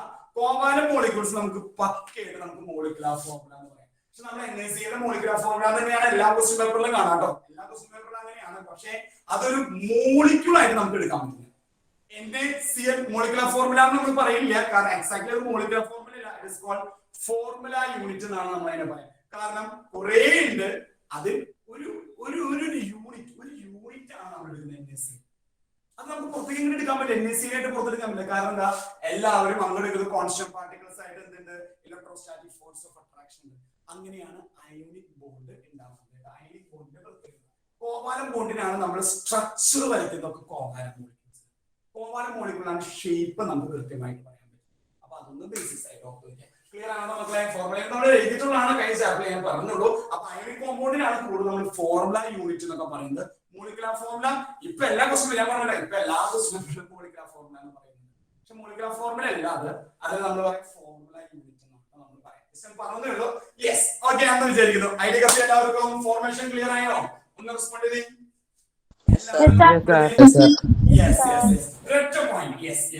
ഇനി ഏതെങ്കിലും ഡൗട്ട് ഉണ്ടെങ്കിൽ ചോദിച്ചേ. ഡയറക്ഷൻ ഇല്ല എന്ന് പറയുന്നത്, ഞാൻ Na+ ആണെങ്കിൽ എനിക്ക് നോക്കിക്കഴിഞ്ഞാൽ എല്ലായിടത്തും Cl- ആണ്. ഒരു ഡയറക്ഷൻ പറയാൻ പറ്റില്ല, X ആക്സിസ് ആണോ Y ആക്സിസ് ആണോ Z അങ്ങനെയൊന്നുമില്ല. എല്ലായിടത്തും ഞാൻ നോക്കുമ്പോൾ Cl- ഇങ്ങനെ പൊതിഞ്ഞു വെക്കുക. സോ താഴേക്ക് എഴുതി വെച്ചോളാം. Ionic bonds are non directional in nature. Ionic bonds are non-directional in nature. ഇത് നിങ്ങൾ പഠിച്ചിട്ടുണ്ടാവില്ല, പക്ഷെ നിങ്ങൾ ഇപ്പൊ പഠിക്കുന്നുണ്ടോ? കോവാലന്റ് ബോണ്ട് ഡയറക്ഷൻ ആണ്, അത് നമ്മൾ കാണും. അവിടെയാണ്, അതുകൊണ്ടാണ് നമ്മൾ ഷേപ്പ് വരയ്ക്കാൻ പറ്റുന്നത്. അതുകൊണ്ടാണല്ലോ നമുക്ക് ഷേപ്പ് വരയ്ക്കാൻ പറ്റുന്നത്. അപ്പൊ ഇത് ഡയറക്ഷൻ ഇല്ല. ഡയറക്ഷൻ ഇല്ലാത്തതിന്റെ കാരണം ഞാൻ പറഞ്ഞു, NaCl ഒരു യൂണിറ്റ് അല്ല, ഒരു ഒറ്റ പീസ് ആയിട്ടല്ല നിൽക്കുന്നേ. ഒരു Na+ ചുറ്റും കൂടാനുകൂടി Cl-, ഒരുപാട് Cl-, പല തരത്തില് പല ഡയറക്ഷനില് എവിടെ നിന്ന് എങ്ങനെയൊക്കെയാണെന്ന് കൂടി എനിക്കറിയാം. അപ്പൊ ഇതാണ്, ഇതുകൊണ്ട് നമുക്ക് ഒരു ഡയറക്ഷൻ കൃത്യമായിട്ട് പറയാൻ പറ്റില്ല, ഒരു സ്ട്രക്ചർ നമുക്ക് അങ്ങനെ പറയാൻ പറ്റില്ല. ഇപ്പൊ നമ്മൾ ചിലപ്പോൾ പറയുന്നത് ലീനിയർ മോളിക്യൂൾ, ഇത് അങ്ങനെ പറയാൻ പറ്റില്ല. ട്രൈഗണൽ പ്ലാനർ, ടെട്രാഹൈഡ്രൽ, ഒക്ടാഹൈഡ്രൽ, അങ്ങനെ ഒരു സംഭവം, അങ്ങനെ ഒരു തേങ്ങ വാങ്ങിയൊന്നും അവർക്ക് പറയാൻ പറ്റില്ല. നമ്മുടെ അയോണിക് കോമ്പൗണ്ടുകൾക്ക് പറയാനായിട്ട് പറ്റില്ല. അപ്പൊ അതാണ് നോൺ ഡയറക്ഷൻ എന്ന് പറഞ്ഞ ഒറ്റ വാക്കാണ് പറഞ്ഞിട്ടുള്ളൂ. Non directional in nature, ionic bonds are non directional in nature എന്ന് പറഞ്ഞാൽ ഒരു കൃത്യമായിട്ട് ഒരു ഡെഫിനിറ്റ് ഷേപ്പ് അവർക്ക് പറഞ്ഞു വയ്ക്കാൻ നമുക്ക് സാധിക്കും. സോളിഡ്സിനെ ക്രിസ്റ്റൽ പറയാം, ക്രിസ്റ്റൽ ഷേപ്പ് പറയാം. പക്ഷെ അതല്ലാതെ ഒരു മോളിക്യൂൾ ഒരു ഷേപ്പ്, കാരണം ഒറ്റ മോളിക്യൂൾ യൂണിറ്റ് ആയിട്ട് നമുക്ക് ഇതിനെ എടുക്കാൻ പറ്റില്ല. ഇത് നമുക്ക് എന്തേ പറയുള്ളൂ, ഫോർമുല യൂണിറ്റ് ആയിട്ട് മാത്രമേ നമുക്ക് പറയാൻ പറ്റുള്ളൂ. NaCl ഒരു NaCl-ഉം ഒരു Na+, ഒരു NaCl മാത്രമായിട്ടാണ് നിൽക്കുക. ഒരു Na+ ചുറ്റും ഒരുപാട് Cl-, ഒരു Cl- ചുറ്റും ഒരുപാട് Na+. അങ്ങനെയാണ് അയോണിക് കോമ്പൗണ്ടുകൾ എക്സിസ്റ്റ് ചെയ്യുക. അപ്പൊ ഒരു മോളിക്യൂൾ മാത്രം ഇങ്ങനെ ഡിസ്ക്രീറ്റ് ചെയ്തെടുക്കുക എന്ന് പറഞ്ഞാൽ ഇറ്റ്സ് നോട്ട് പോസിബിൾ. അത് അയോണിക് കോമ്പൗണ്ടിൽ പറ്റില്ല. കോമൺ മോളിക്യൂൾസിൽ പറ്റും, കുഴപ്പമില്ല. കാർബൺ ഡയോക്സൈഡ്, ഒരു മോളിക്യൂൾ ഓഫ് കാർബൺ ഡയോക്സൈഡ്, ഒരു ഓക്സിജൻ മോളിക്യൂൾ, അങ്ങനെ എടുക്കാം. ഇവരുടെ കേസിൽ അത് എടുക്കാനായിട്ട്. അതുകൊണ്ട് മൊത്തം കോടാനുകോടിയിലെ ഒരു ഫോർമുല യൂണിറ്റ് ആണ് NaCl എന്നതുകൊണ്ട് മീൻ ചെയ്യുന്നത്. അപ്പൊ അതൊന്ന് ബേസിക്സ് ആയിട്ട് ഓർത്ത് വയ്ക്കുക. And this one non directional in nature. Yes, ഇത്രയും ഓക്കെ ആണോ മക്കളെ? ഒന്ന് റെസ്പോണ്ട് ചെയ്ത് എല്ലാവരും ഓക്കെ ആണോ? ക്ലിയർ ആയോ? യെസ്, ബാക്കിയുള്ളവരൊക്കെ റെസ്പോണ്ട് ചെയ്ത് എല്ലാവരും വീഡിയോ ആക്കി വെച്ച് ഓക്കെ അല്ലേ? നയന ഓക്കെ അല്ലേ? യെസ്, സോന വിൽസൺ ഓക്കെ അല്ലേ? രമിത ഓക്കെ അല്ലേ? ലക്ഷ്മി ക്ലിയർ അല്ലേ? കീർത്തന യെസ്, ഇവാൻ ഒന്ന് റെസ്പോണ്ട് ചെയ്യും. ജിയ ഓക്കെ അല്ലേ? തുടങ്ങിയിട്ടുള്ളൂ. നമുക്ക് യെസ് ടോപ്പിക്സിലേക്ക് വരാം, കുറച്ച് ടോപ്പിക്സിലേക്ക് വരാനുണ്ട്. അത് നമുക്ക് അടുത്ത ദിവസം നമുക്ക് നോക്കാം. യെസ്, അതുപോലെ അനീന ഒന്ന് റെസ്പോണ്ട് ചെയ്യും. ക്ലിയർ അല്ലേ? വസുദേവ്, ആദിദേവ് ഓക്കെ അല്ലേ? ആരോൺ ഓക്കെ അല്ലേ? പാർവതി ഓക്കെ അല്ലേ? ക്ലിയർ അല്ലേ? ആദിത്യനെ യെസ് ക്ലിയർ ആണെന്ന് വിചാരിക്കുന്നു. ഇവാൻ ഓക്കെ അല്ലേ? Gaurinanda yes yes okay. Rajakrishna okay അല്ലേ? വിസ്മയ അതുപോലെ അഭിനവ് ഓക്കെ ആണെന്ന് വിചാരിക്കുന്നു. ഓക്കെ ആണെന്ന് വിചാരിക്കുന്നു. യെസ്, ദേവിക ക്ലിയർ അല്ലേ? ചിന്മയി, പൗർണമി ഓക്കെ ആണെന്ന് വിചാരിക്കുന്നു. Yes yes yes yes okay. അപ്പൊ ഇതൊന്ന് വായിച്ചു വരാം. നിങ്ങൾ എൻസിആർടിയുടെ തുടക്കം ഭാഗമൊക്കെ വായിച്ചു വരാം. നമുക്ക് ഇത് ബാക്കി നമുക്ക് പറയാം കേട്ടോ. ബാക്കി നമുക്ക് ഇതൊക്കെ നിങ്ങൾ 9th പഠിക്കുന്നതാണ്. 9th ചെയ്തിട്ടുണ്ടോ? CBSE-കാര് 10th എഴുതുന്നുണ്ടോ? സ്റ്റേറ്റ് 9th പഠിച്ചിട്ടുണ്ടോ? നമുക്ക് ഞാനൊന്നും എഴുതുന്ന ആവശ്യമില്ല, കാരണം മാത്രം ഇരിക്കുന്നുള്ളൂ. അപ്പോ അയണിക് ബോണ്ടിന്റെ ഫോർമേഷൻ അടുത്ത ദിവസം തുടങ്ങി നമുക്ക് അയണിക് ബോണ്ടിനെ എഫക്ട് ചെയ്യുന്ന ഫാക്ടേഴ്സ് ഉണ്ടോ. അപ്പൊ ഹെഡിങ് ഇങ്ങനെ എഴുതി വെച്ചോളാം, ഫാക്ടേഴ്സ് അഫക്റ്റിംഗ് അയണിക് ബോണ്ട്. ഇത് പരീക്ഷയ്ക്ക് വരാറുണ്ട് കേട്ടോ. ഇതല്ല പരീക്ഷയ്ക്ക് വരാം. ഫാക്ടേഴ്സ് അഫക്റ്റിംഗ് അയണിക് ബോണ്ട് ഇതാണ് പരീക്ഷയ്ക്ക് വരാം. 2 മാർക്ക്, നമുക്കത് 3 മാർക്കിന്റെ ആയിട്ട് എഴുതാം കേട്ടോ. 3 മാർക്കിന്റെ നിങ്ങൾ പരീക്ഷയ്ക്ക് അതിനനുസരിച്ച്. അപ്പൊ അടുത്ത ദിവസം എഴുതാം, അത് അടുത്ത ദിവസം എഴുതാം. എന്തായാലും ഇപ്പൊ എത്ര കഴിഞ്ഞു? യെസ് ഓക്കെ അല്ലേ മക്കളെ? ക്ലിയർ അല്ലേ? ഫാക്ടേഴ്സ് അഫക്റ്റിംഗ് അയോണിക് ബോണ്ട് അത് പ്രധാനപ്പെട്ടാണ്. അപ്പൊ അടുത്ത ദിവസം നിങ്ങൾക്ക് പറയാൻ ഇതാണ് എടുത്തത്. അപ്പൊ നിങ്ങൾ കോൺസെൻട്രേഷൻ ടൈം പഠിച്ചു വരാം. അടുത്ത ദിവസം കോൺസെൻട്രേഷൻ ടൈംസ് ഞാൻ ഒന്നുകൂടി ചോദിക്കും, മോൾ ഫ്രാക്ഷൻ അടക്കം ഒന്നുകൂടി ചോദിക്കും. അപ്പൊ അത് പഠിച്ചു വരാം. പ്ലസ് ഇതും കൂടി എടുത്ത് കേട്ടോ, ഈ അയോണിക് ബോണ്ടും ഒക്ടേറ്റ് തിയറിയും കൂടി പഠിച്ചു വരാം. ബാക്കി നമുക്ക് നെക്സ്റ്റ് ഓക്കെ ആണെന്ന് വിചാരിക്കുന്നു. ഞാൻ തന്നെ നിങ്ങൾക്ക് സമയം കിട്ടൂല, ചിലപ്പോൾ കഴിഞ്ഞ അടുത്ത ആഴ്ചയൊക്കെയാണ് നമ്മൾ കാണുന്നത്. യെസ് ഓക്കെ ആണോ മക്കൾ? ഇത്രയും ക്ലിയർ ആയോ? എല്ലാവരും ഒന്ന് വീഡിയോ റെസ്പോണ്ട് ചെയ്തേ. ഓക്കെ അല്ലേ? അപ്പൊ എന്തായാലും നമുക്ക് തൽക്കാലത്തേക്ക് ഇന്നത്തെ നമുക്ക് ഇവിടെ അവസാനിപ്പിക്കാം. അപ്പൊ ബാക്കിയുള്ളത് നിങ്ങൾ എന്ത് ചെയ്യാം, ചായ കുടിച്ച് നല്ല ഫ്രഷ് ആവാം. ബാക്കി നമുക്ക് നെക്സ്റ്റ് ഡേ നമുക്ക് എന്താ പറയാ, അടുത്ത നമുക്ക് നെക്സ്റ്റ് ഡേ നമുക്ക് കാണാം. ഓക്കെ ഓക്കെ മക്കളെ, അപ്പൊ താങ്ക് യു കേട്ടോ. ബാക്കി നമുക്ക് നെക്സ്റ്റ് ഡേ കാണാം. Thank you sir. Thank you.